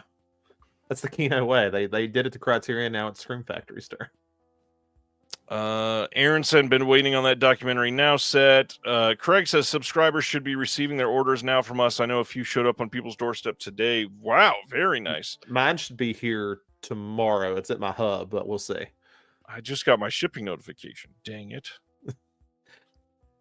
Anything from next week that you got your eye on other than documentary now or Graveyard Shift? Let's see. Probably nothing else in a huge hurry to get.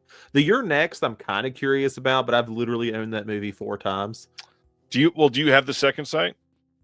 Yes. So I don't feel like I really the exact need to. same thing, except Okay, it's Steelbook. Yeah, I thought about maybe doing all the Lionsgate limited ones just because they're really nice, but then I'm like, I don't know if I really want to get invested in that. I thought they might be doing something like every once in a while, and then I've seen what they've done. Like they did the 3 Tarantinos, and I'm like, oh, this is gonna get rough, so maybe not. Yeah, oh, Evan, thank you. I must have misspoke on that. The Crimmy set that Eureka is doing is not UK only. It's also a US set. The US set is always slightly more expensive, so that's the price difference there. Okay. But that's a good thing because then it won't be region locked. So that's always a win. Yeah.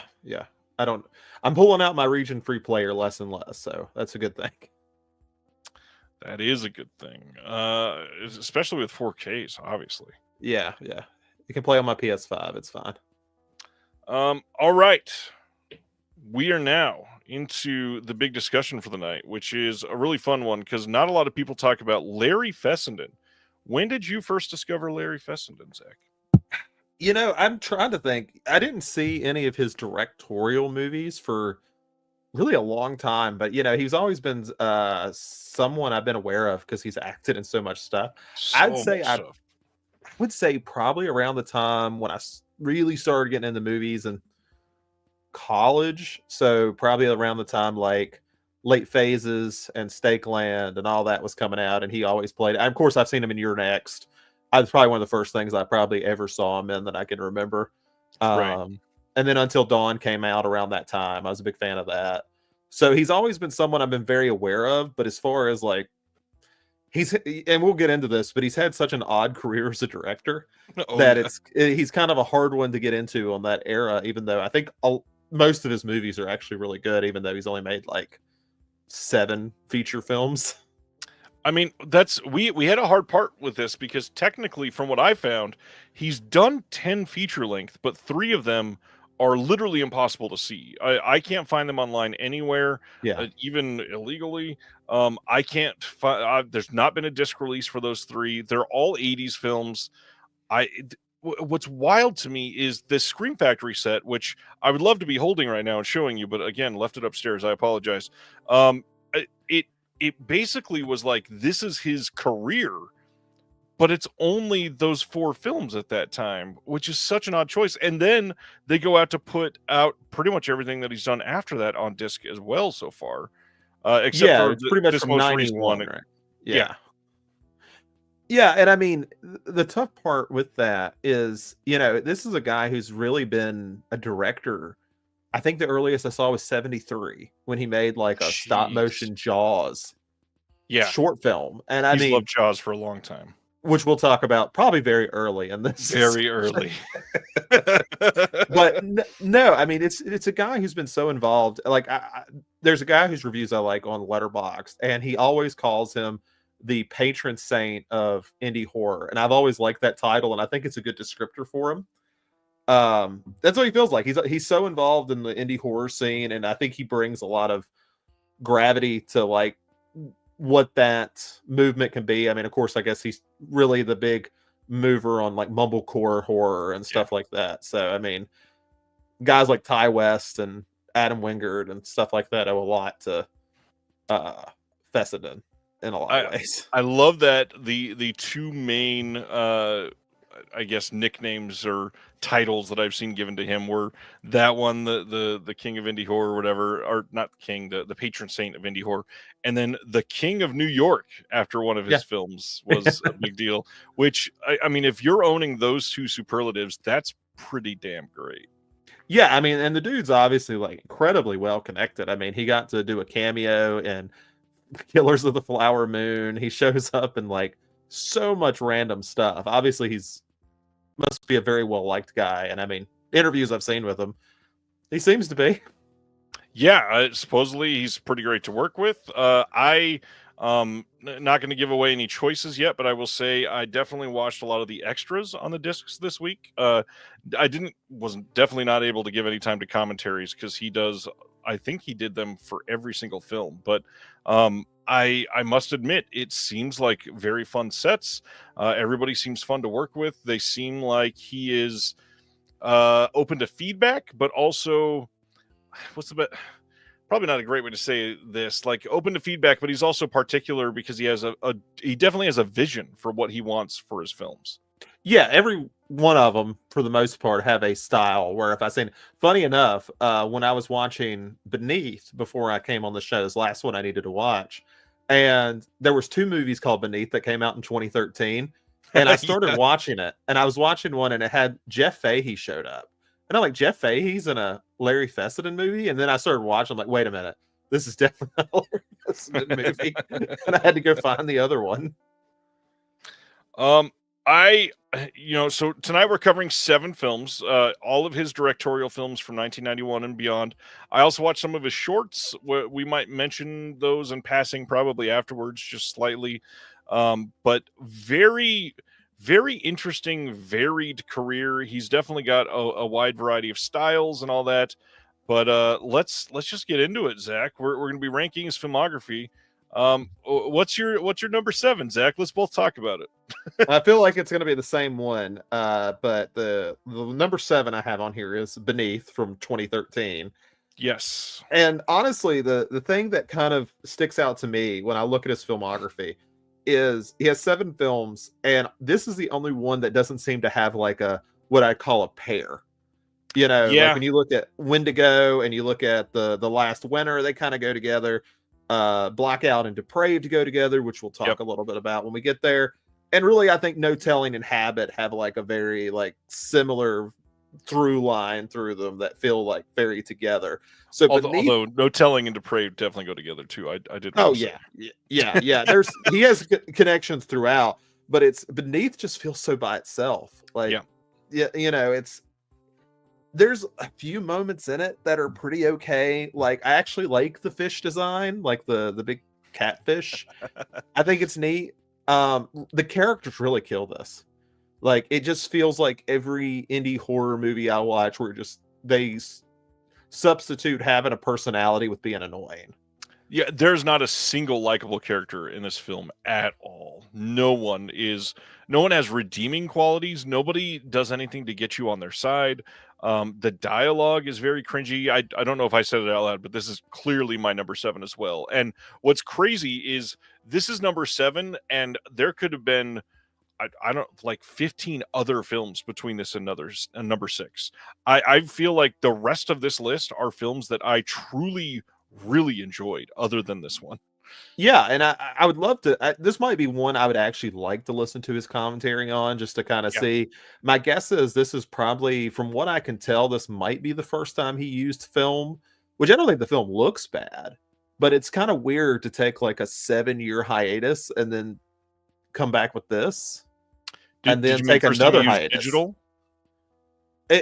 I would assume so because the last one he made before that was in 06. Okay, well, I was making sure because you said it was the first time he used film. Oh, my mistake. I meant digital. That's my bad. I think you are correct. Yeah, and I mean, you know, it doesn't look bad or anything, but I mean, it definitely looks different than when you compare it to like the Last Winter, which is the one he did before it, which you know, we'll get to it, but I actually think it might be one of the most beautiful films of his that he made with how good that film looks.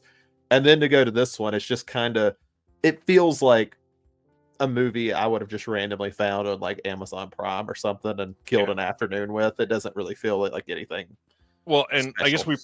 we probably should say for anybody that's not seen this, which is probably most people, this is essentially a 90-minute movie about a handful of friends that are trying to row across a lake. That's literally the entire film.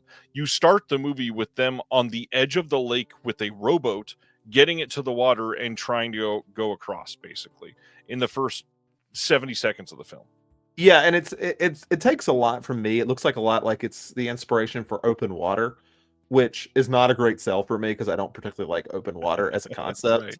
It's not quite as hopeless as Open Water, but it might as well have committed to it. Yeah, it's just it has some neat ideas. I don't want to just trash the film because there's a part in the film where they start discussing like somebody's got to get off the boat. And I think that has potential for really good drama if I actually cared who had to go in the water. Right. At that point, I wanted them all to get off the boat. Yeah, like I don't care. Like you had that one character who's like ranting and raving about how he's going to be an important filmmaker. And I think the purpose is these are supposed to be really unlikable characters, but I don't think it made it an enjoyable watch. No. And that has worked in other films. I don't think this one particularly does. No, I don't think it's quite schlocky enough. You know, that's one thing, you know, credit to Fessenden. I think he takes his films pretty seriously. Like, I mean, there's a lot of humor in them, but at the end of the day, I think he's doing these sincerely and earnestly. And so this one kind of sticks out in that regard. Like, I don't know if I'm supposed to or not. Right. Especially after watching, this was the last one I hadn't seen. And so it kind of stuck out probably even more than it would have. Well, now following this, I'm very curious to see if we're going to have any others that match up, because now I'm just trying to think forward. But some other things about this, it's got the gentleman that played Hector Salamanca in Breaking Bad, the wheelchair dude. He makes 2 appearances in this film. The second one is so weird. The last like 10 minutes of this movie. And I kind of just said it very quickly in my Letterboxd review for this, but it basically devolves into like a soap opera dramatization of I'm better than you, you're worse than me, to they're coming out of the lake, to everybody's dying, to who knows what, very quickly. And then suddenly there's drama with Hector Salamanca's character again. And it's like, this didn't even need to be like, this movie could have been done 10 minutes ago. It was so weird. Yeah, and I almost feel like they wanted to pull like a Lake Placid. Like, but it doesn't work as well as Lake Placid works. No, and I do admit, like you said that you like the fish design. What's really great here is he didn't use like egregious CGI. This is a physical, practical fish monster thing that he puts in the water. It is very obviously fake, but it is so much better than cheap CGI could have been in this situation. Which he does employ later on. Oh yeah, yeah, he definitely does. And earlier on too, to varying degrees of success. Yeah. Go ahead. Are we going for number 6? Yeah, go right ahead. Number 6, I got The Last Winter, which I mentioned a few minutes ago. I think is a great looking film. I think it's his best looking film, like altogether. Like the way he films Alaska, I assume it takes place in Alaska, and I guess I'll go over what it's about before I get too much into it. It's basically The Thing with more like climate stuff going on. Yeah, I think that sums it up. It's basically his version of John Carpenter's The Thing. So you do have that isolation in Alaska, but I actually like how much warmer like the film looks compared to something like The Thing, which feels so bleak and everything else. There's some interesting beauty to the way he photographed here. The one thing that kind of made it down on the list, though, as much as I really did like it, was I think this is probably his most well-known actors that he's had in a movie that I could think of. By far. But I think this is some of the weakest acting that he's had in that same bit. Like I didn't think Ron Perlman did a bad job, but I also wasn't like invested into Ron Perlman. He was basically he was playing every Ron Perlman character in this movie. Yeah, and I like Zach Gilford, and I think Zach Gilford does probably the best job in the film. He's not in it a ton, but it was kind of nice to see him like pre Mike Flanagan. Yeah. So what was your number 6? My number 6 is Blackout, and again, this is not to say that Blackout is a bad movie, because it is nowhere near as low as Beneath. Beneath is the only one I would say is a bad movie on this list. So Blackout is essentially his homage to the Universal horror Wolfman type story. It is small town Wolfman type story that has, I just said Wolfman type story twice, that has a wolf character that you see that is attacking people randomly, and there's a lot of drama surrounding him. But again, lots of decent practical effects that are shown in this movie. Some good shocks. There's one part where the wolf is chasing an individual from a crash site, and the character does not get attacked by the wolf. Something else happens, and that shock totally got me. Did not expect that to happen whatsoever. I was definitely let down by the acting most of all in this film. I feel like it's one of the worst in all of his movies. It's definitely up there. Yeah, it's a little bit more melodramatic too. Yeah, it's very soap opera acting throughout the entire thing, and he doesn't have many big names or anything in this movie, so it's very obvious that it's like very indie type feel. Barbara Crampton's in it, not very long. Or say she gets to be called hot like a few times, I think, yeah. if I remember correctly, and I think that's her whole part. Silent Mandible saying, I'm sorry, what was this called? If you're talking about the werewolf one, it's called Blackout. The one that Zach mentioned is called Last Winter. The Last Winter, sorry. Yeah. Blackout is from 2023. I probably should have said that at the very beginning, because there's many films. Like, a lot of his titles have been the same titles as other films, so it's hard to track down sometimes. The biggest thing that I do want to say about Blackout that is redeeming is I'm a music person at heart. Grew up in marching band, jazz band, helped in the music industry and all that stuff. I love when a score can feel transformative, and I truly feel that of all of his films, the score for this movie raised this movie to a level that everybody else was in a different movie than the score, and the score was in something that deserved like at least a B tier movie, and this is like a C tier movie. I'm glad you mentioned the score, because that was one of the things I put in my review. Was this was nice. that was probably my favorite horror score from last year. Like, it's really good. It's incredible. The final act especially starts getting these discordant sounds from like different parts of the orchestra that shouldn't go well together, and it sounds like it would be just something like on a minor scale, like the Jaws 2-note riff or whatever, right. But it feels so much more than that in the moment, and it actually is raising the tension, raising the drama in ways that the characters aren't. Definitely something that if you're going to go watch this movie, listen out for the score. It's worth it. And again, the makeup in this is not perfect. You can tell it's a cheap movie to make, but some of the practical effects are pretty good. And then also, like, not to just be like trying to be a horn dog or anything, but a lot of his movies, it feels like there should be a little more of a trashier element. And this is one of the rare movies that you actually get some nudity in it. And it's nice to see in those passing scenes that he's willing to go there, especially this late in his directing career. It's a good movie. I like it.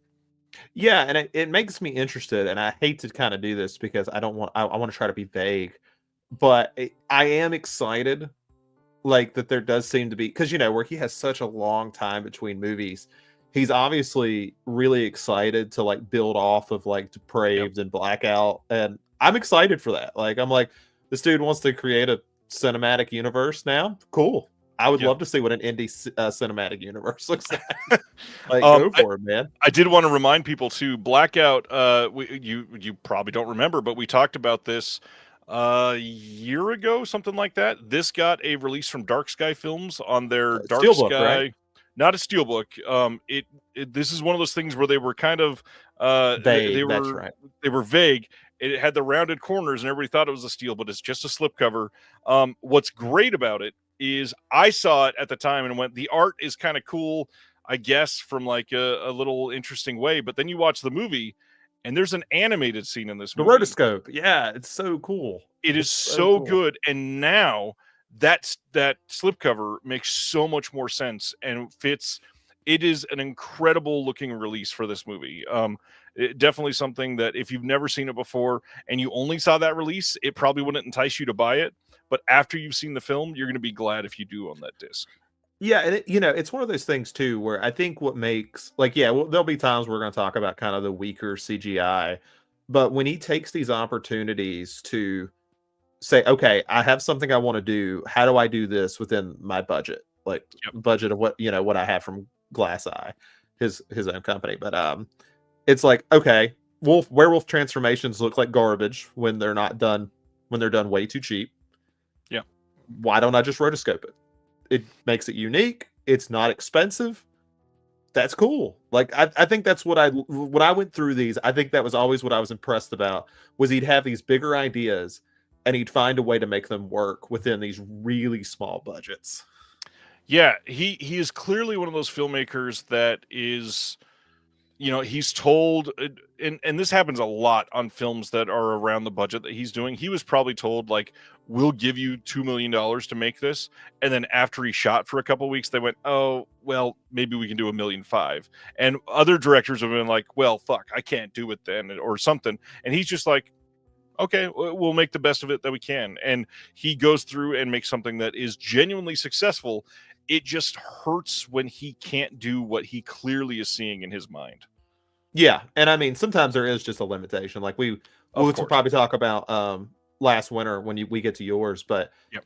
I'm very mixed on the CGI in that one. Like, part of me thinks it kind of works, and then part of me is like, it really doesn't. I'll expand on that for sure in a minute. Yeah. So but I'll have more about Blackout in a little bit, but for my number 5, we'll go with Wendigo, which I find the most fascinating because everything else is kind of based off something up beneath his Jaws and Lake Placid. You have Last Winter, which is more The Thing. We have Blackout, which is Wolfman. Wendigo is kind of interesting because it's not really based on like a necessarily an influence, like not an overt one. And I do like that. I think it was kind of interesting to kind of see him go. I hate that I have like the least memory of this one because I saw it probably 2 years ago. Yeah. But I remember a lot of it was probably one of the more creepier ones he had done as well. I remember a lot of the horror scenes sticking out to me pretty well. But yeah, I really enjoyed it. I wish I could expand more, but I don't want to sit here and try to remember too much. I will talk about Wendigo quite a bit later, which is kind of surprising. I expected that to be higher on your list. My number 5, which I feel like this may be maybe my only hot take. I feel like other people would probably think this is much higher on theirs, or maybe switching with Last Winter. My number 5 is Depraved. And again, I don't think this is a bad movie. I think the rest of these are all really great. But Depraved is a very unique modern retelling of the Frankenstein story set in Brooklyn, essentially. I don't want to say too much about this movie because it is worth it to experience for sure. Go ahead. No, I was gonna say we could probably talk about this at the same time. That's my number 4, so we can just like talk about that one together. So that any more that you want to expand on the plot that you feel like is super necessary? Yeah, we're gonna talk about No Telling later, but No Telling is more of like taking a hypothetical of how do you explore like Victor and Elizabeth's relationship during like the early years of him being a crack pipe doctor. This is more taking more of the literal story, like the modern Prometheus, that sort of thing. It's a weirdly, really emotionally beautiful movie at times. Like, obviously, I think that sometimes he does go a little bit too far with trying to make like our Frankenstein stand-in be like weirdly abusive at really weird times that don't really go with the previous scene. but they're like really interesting. Like, I think there's an interesting discussion like that goes on. Like, there's a lot of philosophy that he's trying to expand on that I really, really like, and how he explores it. So even though this is like his second foray into Frankenstein, I think he does a really good job, like differentiating it quite a bit. I am, I mean, honestly fascinated by a filmmaker that in 1990, am I getting the no telling? Am I getting the year right? Was that 91 or was that 91 was no telling, yeah. okay? So 91, and then Depraved is 2019. So over a period of almost 30 years, he is telling very similar stories that are not just like, I love Frankenstein, so I'm going to make a Frankenstein story. It clearly is like a moral discussion and a philosophical discussion and a discussion on war, especially in Depraved, that he is putting front and center. Clearly, something that he thinks about a lot and wants to share his feelings with all of you. And for a filmmaker to do a very radically different take 28 years apart on such what could be very similar ideas is so damn cool to me. And I also love that we're both putting the oldest one way or not way above necessarily, but above Depraved, which for a lot of other like indie horror directors, Depraved probably would be their masterpiece for most indie horror directors, which is crazy to think about. Yeah, and I think this is one where I think he met the ambition he wanted to have. Like, this isn't one where I feel like, okay, he was incredibly limited, or like you mentioned, something happens and he loses half of his budget.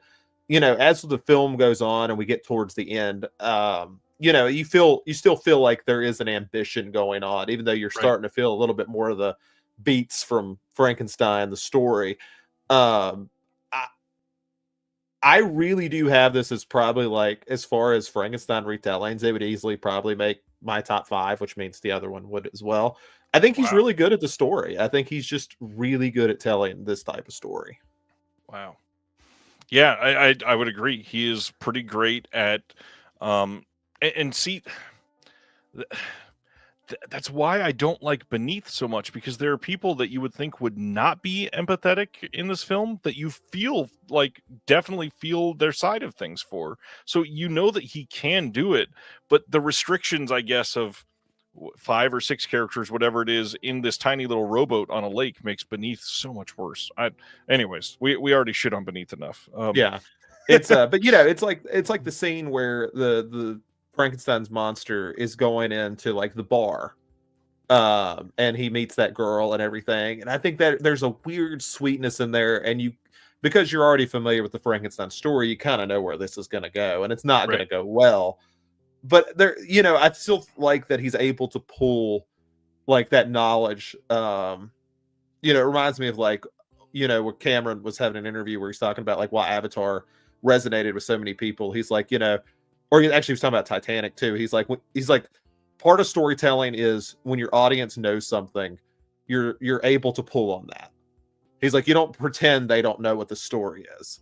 Right. You like lean into that. And I think that's kind of what this does. Yeah, all the beats. If you were to take a very vague beat by beat of Mary Shelley's Frankenstein, it follows most of them. Yep. It has its own changes. It has its own uniqueness. It set in a different time period, but those beats are there, and then it kind of finds a way to comment a little bit more on them In a much more successful way than other filmmakers have tried in the past, for sure. Yeah, I have a Bernard Rose version of Frankenstein that's laid on my shelf for years, and I have not watched it. I'm curious. I mean, Candyman guy making a Frankenstein story sounds kind of cool. Yeah.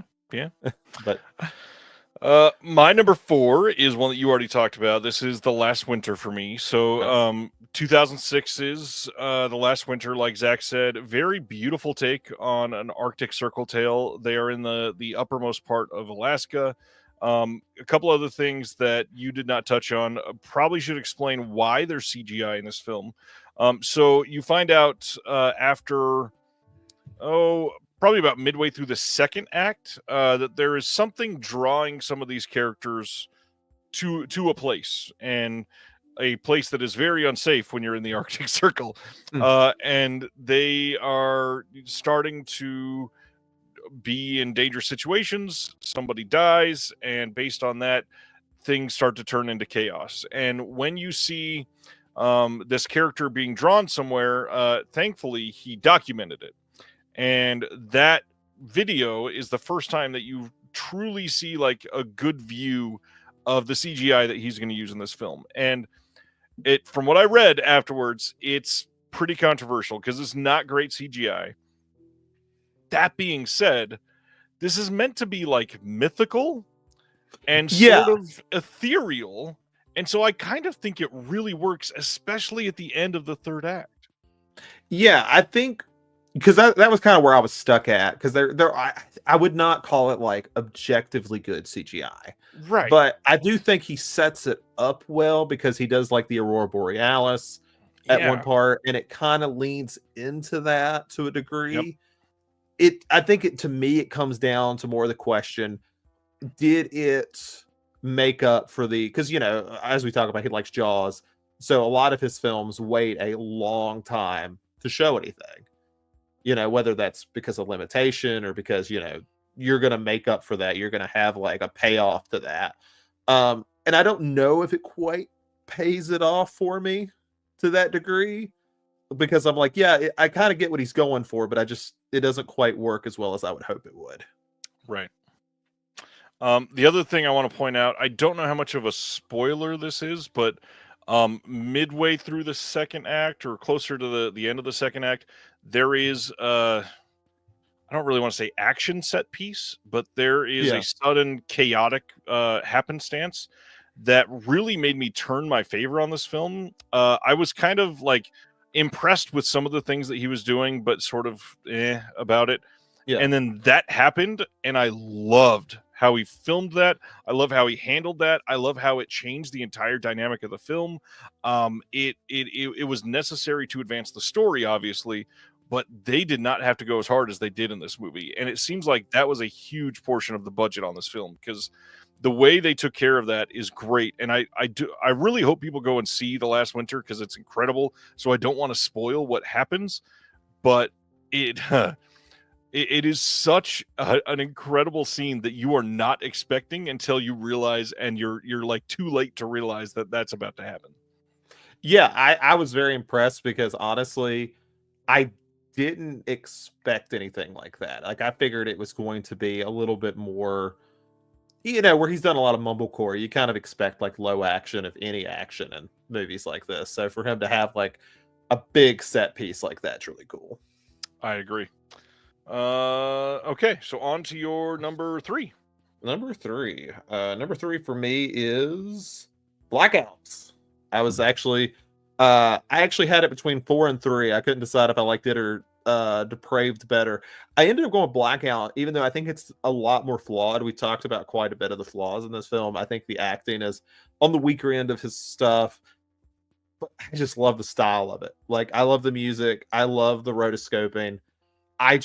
Stuff like that can win me over. Like, it's like, if I was going to pick a movie right now between Depraved and Blackout, I feel like I'm just more likely to put in Blackout. I get that. It's also, it helps that Blackout is shorter than Depraved quite a bit. Oh yeah, and that's something I don't think we talked about either. Is we talk about Beneath being 90 minutes, which thank God, but most of his movies are like right at 2 hours long. Yeah. If Beneath was 2 hours long, I wouldn't have finished it. Yeah, that's probably true. But I want to say, let's see, the shortest one beyond that is Wendigo is 91. I think the rest of them are over 100 minutes long. Yeah. It's just unimportant, but I figured out. Yeah, like Habit is, and then No Telling is 93. The rest are over 100. So, not bad. Yeah. Favorite parts of Blackout? Anything else I didn't shout out that you wanted to? I think we hit most of the ones. I do like the guy playing the Wolfman character. I don't know his name right off. Alex Hurt. I think to me there is a lack of good werewolf movies, and I think that attracts me to something like Blackout as well.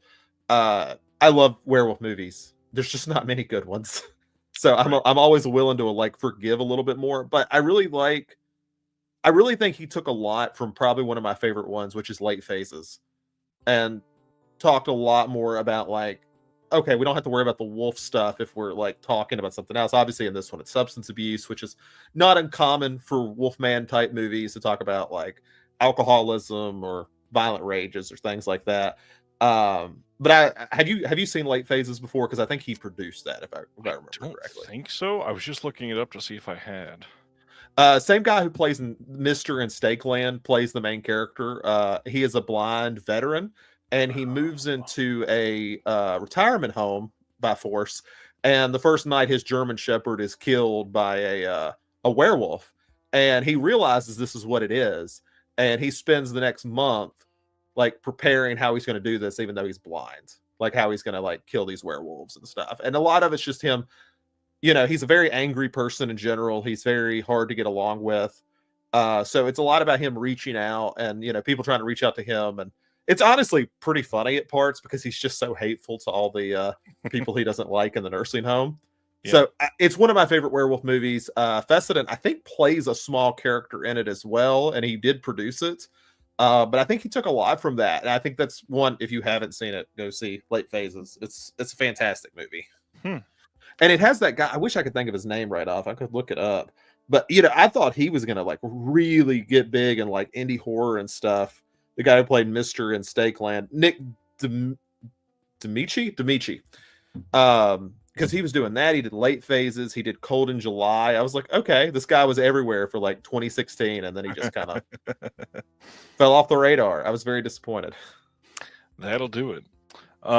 My number 3 then is Wendigo. Wendigo truly feels like one of his more realized films to me.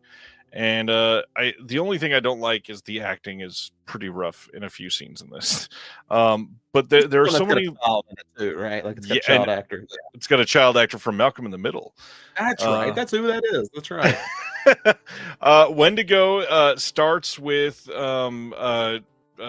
deer getting hit by a car, and there's a like altercation with these hunters that were chasing the deer, and that sets up this tense storyline that's literally gonna be the length of the whole 90 minutes essentially. And really everything that you covered I pretty much agree with.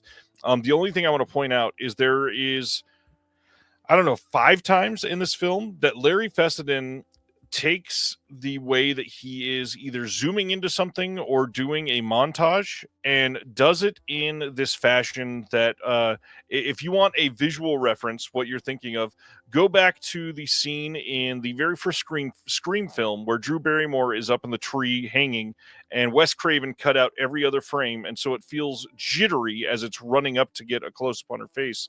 Fessenden does the same thing, and it feels, first off, it feels very of the time. It definitely dates this film to 2001 a little bit because that happened a lot in like music videos and all that.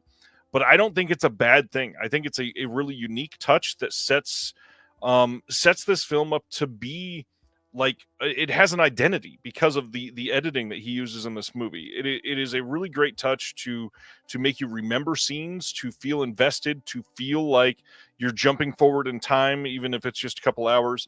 It's just a really great filmmaking touch that most people would not have gone with. They would have just done a simple zoom in or just a really straightforward montage to show you something that they're doing, like the drawings that the kids drew of the deer. But it's special. Wendigo is a good movie. It's very fun. And if you know anything about the Wendigo story, it's not breaking new ground necessarily, but the tension and the storyline here definitely sets it apart, makes it interesting. Love that the dad is the guy from Zack Snyder's Dawn of the Dead. Yeah, that's right. He definitely does very well in this. It's a handful of years before that movie, so he was definitely up and coming at the time. But yeah, Wendigo is very good. Again, for any other like indie horror director, for me, this probably would have been like the top of the list. And there's still 2 more here. Like I truly love most of these movies. And I don't know if I said at the beginning, I asked you, I had not seen any of these Fessenden films before the last couple weeks. And so watching all of these at once has been such a unique treat to see how he grew over that time. Yeah, and I think you talk about the editing, and I think that's something he's particularly really strong at. Like it's Yes. very, there's always a saying that if you notice editing, it's bad editing. But I think this is the exception, like to that idea. Like he's obviously expanding ideas using the editing. Like talked about depraved, and like the way he kind of interprets the mind of someone developing at a rapid pace through that edit is really cool. I just think that's a cool touch, and I think it added a lot to like that development of that character from basically a baby to an adult in a short amount of time. Yep. Absolutely. All right, we're on to number 2 then, sir.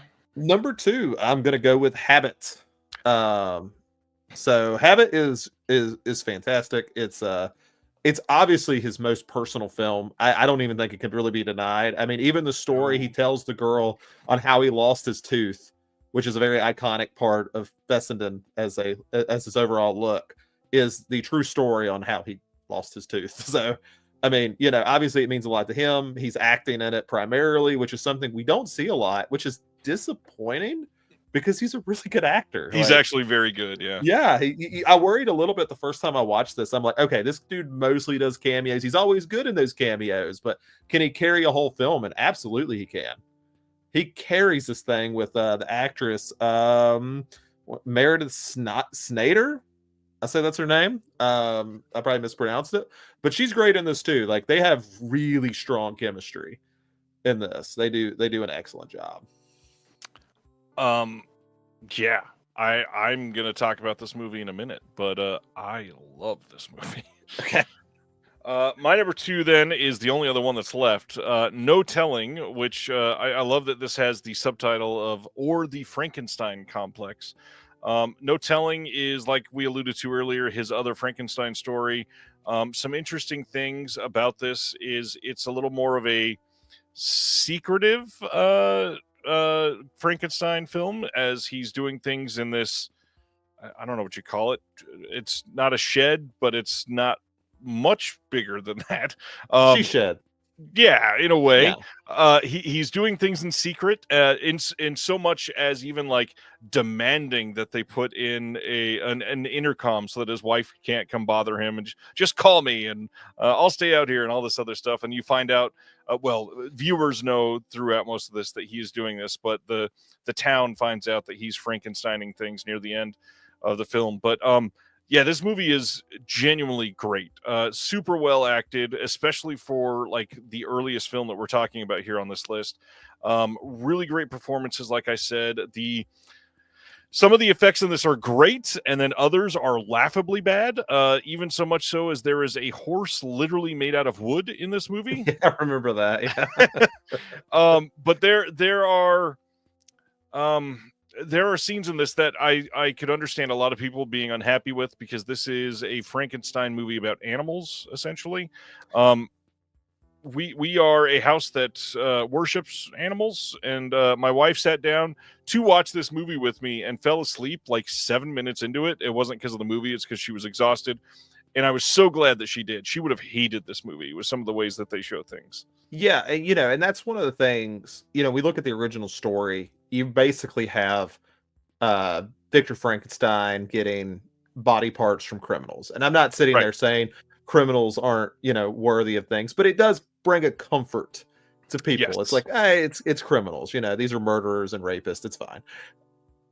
But we didn't get to see the start of these experiments with Right. this probably having animal testing and things like that. And I really like that he just kind of went there with it. He's like, all right, it's not interesting to talk about the criminal thing anymore. Let's just say he did it on animals. And you see like the monstrosities like towards the end of the film, and it's wild. It's just Yeah. a wild movie. Yeah, this movie is just incredible. I mean, the way that it's shot is so unique for a 1991 film from this guy. That dinner It scene is the one I think about. The way he shot that dinner scene. It's Yep. fantastic. So many of the animal scenes did not need to do as much as they did, and they're great because of it. So very happy with that. Obviously, this is your number 1. It sounds like. It is, and I adore this movie. Like it was one of those ones where I think when I started deciding to do his binge, at one time I was just going to do them in order, and I did stick to that. I actually watched them in out order, so that was fun. It just took longer than I expected, but yeah, I just fell right in love with this movie. I was like, this is so cool. Like, and I just from there, I think I like watched Habit the next day, and then went into Wendigo and everything else. So it really set the ball rolling for me. Nice. And that, of course, means my number one that's left over is Habit. We already said some about it. The only other thing I'll say really is there's not many indie films that has been able to portray like crippling loneliness Mhm. in the way that he grasps in this movie. His like the emotional output in this film is through the roof compared to most of his other movies. A lot of the other ones, like we already said, they kind of feel sometimes melodramatic or unearned, at least with how like they're attacking a situation, something small happens, they're like, "Oh my god!" with the biggest reaction ever. This movie earns all of its reactions. It earns the emotions that you feel inside in response to this film. It earns the payoff. This is the film that earned him the King of New York status, and I truly feel like this is his masterpiece. I was just thinking about it after you were talking about watching all of them in order. I would be freaking thrilled to see any of these on the big screen other than Beneath. I would go to them in a heartbeat to watch these on a big screen. They would Same. be incredible on the big screen. And one of those things that you talk about the King of New York thing, and you think about directors who film New York. You think of Scorsese, you think of Ferrera, and obviously it's still nice to see that someone like Fessenden, who has a lower budget, still finds his own identity of what New York is Yep. to him. Like, he's not just sitting there riffing on those two guys, even though I wouldn't blame him. They represent what New York is to a lot of people in film, and he still finds like a unique way for it to look, and it shows up so well in Habit. Like, it puts a dreaminess towards New York. Yeah. Really interesting to put out there, especially because it was just released on disc. The tie-in, not sure how many people have made this distinction, is probably already out there. This isn't unique or anything, but this came out the same year as Abel Ferrara's The Addiction, another New York vampire movie. And when you're discussing things about like style, they are both very unique on that front. Obviously, The Addiction is oozing with style, so I'm not going to put that down in any way. But I like, I truly loved The Addiction, and then I saw this, and I think this is a much better movie than The Addiction now. I think. And I would agree with that. I haven't seen The Addiction in a long time, so I could change my mind if I watched it tomorrow. But there's just such a sweetness to Habit that it's really Yeah. odd. Like, it makes it feel so unique. There's no cynicism in it. Like, and there should be, because you talk about the loneliness part, Right. but it never feels cynical. Right. And And go ahead. no, yeah, you're good. You're good. The difference there, I don't think he was trying to shoot this as like the grimy New York. This is a very different feeling, almost like tender Yeah. film. And I, I could talk about this movie for the next hour. I truly feel like Habit is his masterpiece at this point. And God, the fact that he has been making these movies since at least 1991, I still want to know what those other three features are. But how are we getting these from him? 32 years spanning across this for 7 films. That's it. And he's not like this major name. Like, obviously, a lot of people have heard of Larry Fessenden. How many people have you ever heard say Larry Fessenden is my favorite indie director? Or even how many people have you heard say I love Larry Fessenden as a director? Like, that's not a common sentiment. He is fucking incredible. Yeah, I've put him in, like, I have a list where I keep my favorite directors and stuff on Letterboxd. He's there. Like, really is. To me, it's like, would I be excited if they came out with another film? Like, if I knew it, I'd be there in a heartbeat to watch anything he ranks. Because at least I know it'd be interesting. As much as we shit on Beneath, there's interesting things in it. Just didn't work Yeah. out. But I mean, for the most part, yeah, there's something interesting and unique there. Um, And especially when you talk about like people talk about like Ty West, who I'm very happy with the success he's gotten in the last Yeah. few years, but that's all due to Fessenden. Like he Yeah. worked for Glass Eye Pix. West uses him in a lot of his films, which we talked about on a previous episode, I believe. I'm pretty sure he came up a few times. So Yes, he did. yeah, I mean, we see all the influence he has, and it's odd for him to be in this position where a lot of people don't watch his actual directorial Right. movies, even though he's been such a big part of indie horror. I would agree. Yeah, it's definitely something that is lacking for most people. I will say, since we do primarily cover physical media, some great releases of his stuff out there. The Larry Fessenden collection from Scream Factory, which I believe is still in print, that covers Wendigo, Habit, Last Winter, and No Telling. And each of those discs has commentaries. Most of them have short films. Most of them have featurettes. Most of them have like some sort of extra besides that. They also have like a Glass Eye Pix sizzle reel on some of them. As far as the short films, I said I was going to bring those up. On I think it was the Wendigo disc, there's a short from 2008 called Santa Claus, which is essentially like a stop motion set up in somebody's probably like attic with a bunch of toys set to some fun music, like Star Wars toys attacking other things in the attic, sort of thing. It's not bad necessarily. It's not incredible, but it's unique. And then on the Last Winter disc, you get the 3 Stakeland short films. You have Origins, Jebediah, and Mister. And Origins and Mister are both pretty good. Jebediah was my least favorite. It's just sort of like a commercial sort of thing of like tattooing in America, which is odd. Origins had this really great ending for a short, which you don't normally get. And then Mister is essentially a pure Stakeland short. Like the character from Stakeland is in the short. And it all leads up to this one moment where he's reflecting to another character in front of him, and there's a reveal of just these great practical effects that they didn't need there for a 3.5-minute short, but it ended up pretty great. There's a couple other things I've watched, but those are really the only ones truly worth mentioning. Depraved also has a disc out from Scream Factory, another really good disc, got a commentary and all that. Beneath, if you really want to get it, also had a Scream Factory release. There's outtakes on there. There is a very long making of. I think it was longer than the film itself.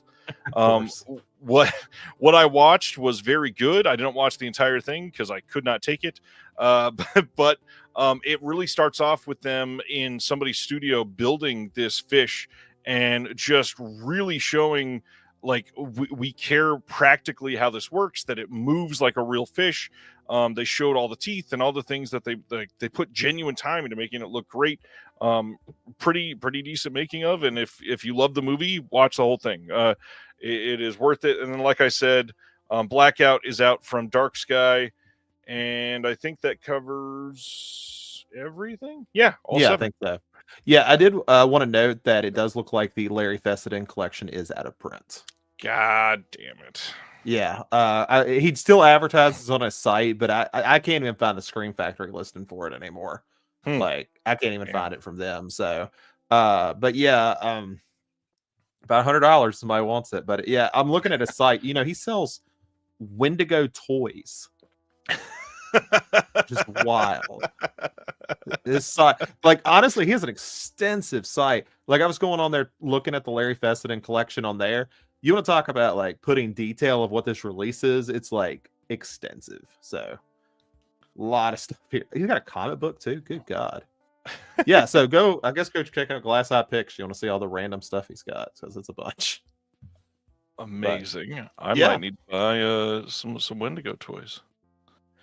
Yeah, and I'm guess I'm gonna go do something I should have done years ago and go paying for on eBay to get that collection. I mean, it's the hard part is like they're worth a good release, so I theoretically could see somebody putting them out, but I also don't see them selling well. So why would somebody take the time to release them unless they could do UHD? Which I mean, you definitely probably would not want to do UHD on Last Winter. Maybe even a couple of the others. But yeah, that set, it's already got great releases, great extras. So yeah, I don't see, unless it's over in the UK, I don't see it getting another release probably. Just telling myself it's got like 5 movies on it, and that makes me feel better. But this was fun, man. I appreciate you letting me delve into Fessenden here. I appreciate the light and the fire into my ass. Without it, I would not. I mean, first of all, I would not have been able to find myself watching 7 films in the last 2 weeks while doing the awards and recovering from the awards. But instead, I truly feel like I found a new favorite director. He is up there for me for sure. Like, the choices that he's made are great. Incredible filmography. As long as you skip one movie, I think everything else is a win. Yeah, absolutely. I mean, I think there's a lot of history there, and I think that's so disappointing. Like you said, it wouldn't sell well. When I'm like, there's history here, Right? There's something worthwhile here. But again, like, the first film, or not the first, the oldest film that we talked about tonight was released 34 years ago, and this man is still active, still acting, still producing, still doing everything he can to be in there. He played a big part in Jacob's Wife, which was a pretty big hit a couple years ago on the indie scene. God, I Sell the Dead was one that he was Yeah. with what's his name? Played Charlie in Lost. Dominic Monaghan. Yep. Everyone else is like, you mean the guy Mary from Lord of the Rings, but it is Lost first. I think that you made a great choice. I know that we've done Ty West and Larry Fessenden. Are those the only 2 directors we've done? I think so. We did a Stephen King. We've done Horror Stills. We've done a lot. You've been on here many, many times now. Yeah, I think Horror Stills was like the first one we ever did, if I remember correctly. And I'd love to go back and see what I even had then. Right. Probably like, I sold that. That's got a 4K. I sold that. And then we were just talking the other day. We could do the Stephen King list again tonight, and it would be a completely different list. Oh yeah. I've been like doing the ranking of mine. I don't even think I had Carrie in my top 10. And that'd be like my number 2 now. Where I rewatch. It's like, oh man, what was I doing? Carrie is fantastic. Yeah, not much else to say other than this was incredible choice from you. So thanks for bringing up Larry. Now I'm like, man, I hope I get to meet him at a convention or something someday, just to show him some appreciation. I bet he does stuff out by you all the time. Oh yeah, we have all these. I bet I could look. Let's see if he's doing a meet and greet anywhere. Let's see. I don't know. He did a Reddit AMA not long ago, apparently. Interesting.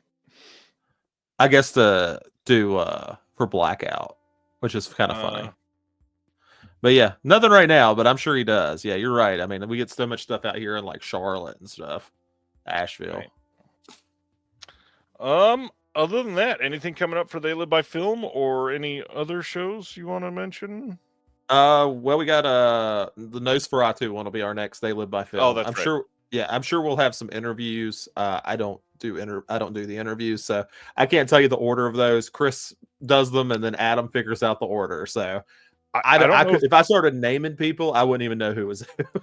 I don't know if I should spoil anything, but supposedly Chris got Frank Jang recently, and he's even given up some juice in that interview. So I can't wait to hear that. Yes, that one might be the one coming Friday, I think. Or we had to do a switch. I remember them talking about it in chat. I make no decisions of when things are scheduled. I just show up and record. That is my job.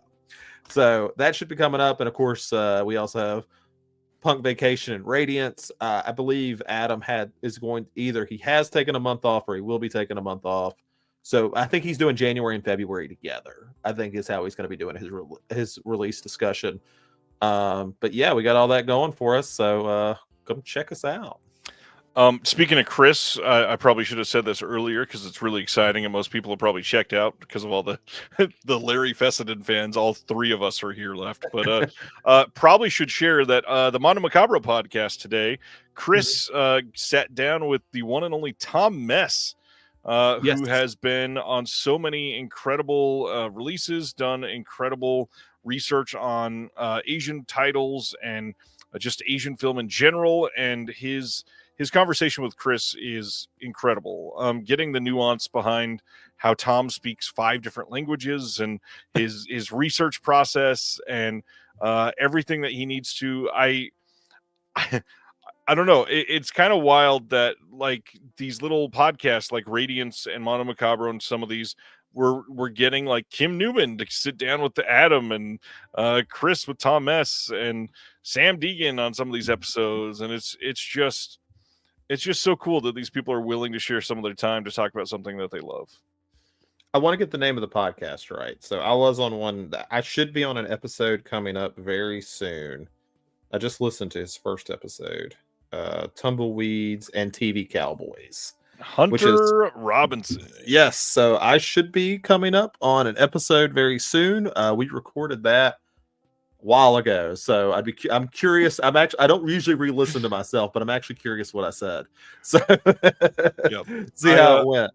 I think I recorded with Hunter in like November. I barely remember it. I'd love to see how that stands up, but yeah, he's been doing good work. Just launched under the Someone's Favorite Productions podcast network. People go subscribe if you're into westerns at all. It's not going to be a dry podcast. There's a lot of really great information. It's a good time. Go check it out. Yeah, and one thing I've talked to him about too, it's not going to be just a focus on all the John Wayne and all the Clint Eastwood. Right. I mean, me and him talk about Day of the Outlaw, which is one of my favorites. I think he really wants to focus in on those 40s and 50s that kind of flew a little bit under the radar. So absolutely worth checking out. And then I'm the idiot that went on there and said, "Can I talk about a spaghetti western?" You should. I did. Yeah. We covered a Pistol for Ringo. See, I haven't even seen that one, so I'd be interested to listen to it. Try to convince me to watch it. I think I've only seen. How many of those are there? I feel like there's a lot. Of the Ringo films altogether. Yeah. I think there's 4 or 5 at least, something like that. The Arrow set is 2 films, and then I think there's a few others. Yeah, that's what I was thinking. Yeah. So I think that's everything. I probably forgot something. This is why you should have Chris on here to like come in the last few minutes and tell us what's going on. Because just record a list. Yeah, like just tell me what we're doing. Other than that, I'll say the Patreon promo for Disconnected is still live. If you sign up for a year at the $12 tier or above, you get access to a list of items. I've had people start picking those over the last like 5 days, and man, there's some crazy things people are picking. So make sure that you are getting on that if you want it. We had one individual that got I think it was 13 of the deluxe releases from Deaf Crocodile in one go. So congrats, Tony, on that one. So check out the link in the description below for the Patreon. Next week's going to be fun, and I'm looking forward to it already. And I think that's all we've got. So until next time, go watch some movies, especially if they've got Larry Fessenden. Have a good night. We'll see you next Thursday. Good night, guys. Thank you for watching The Disconnected. On the way out, make sure that you are subscribed to the channel, that you've liked the video, and that you've copied the link to be able to share with someone else that may appreciate this.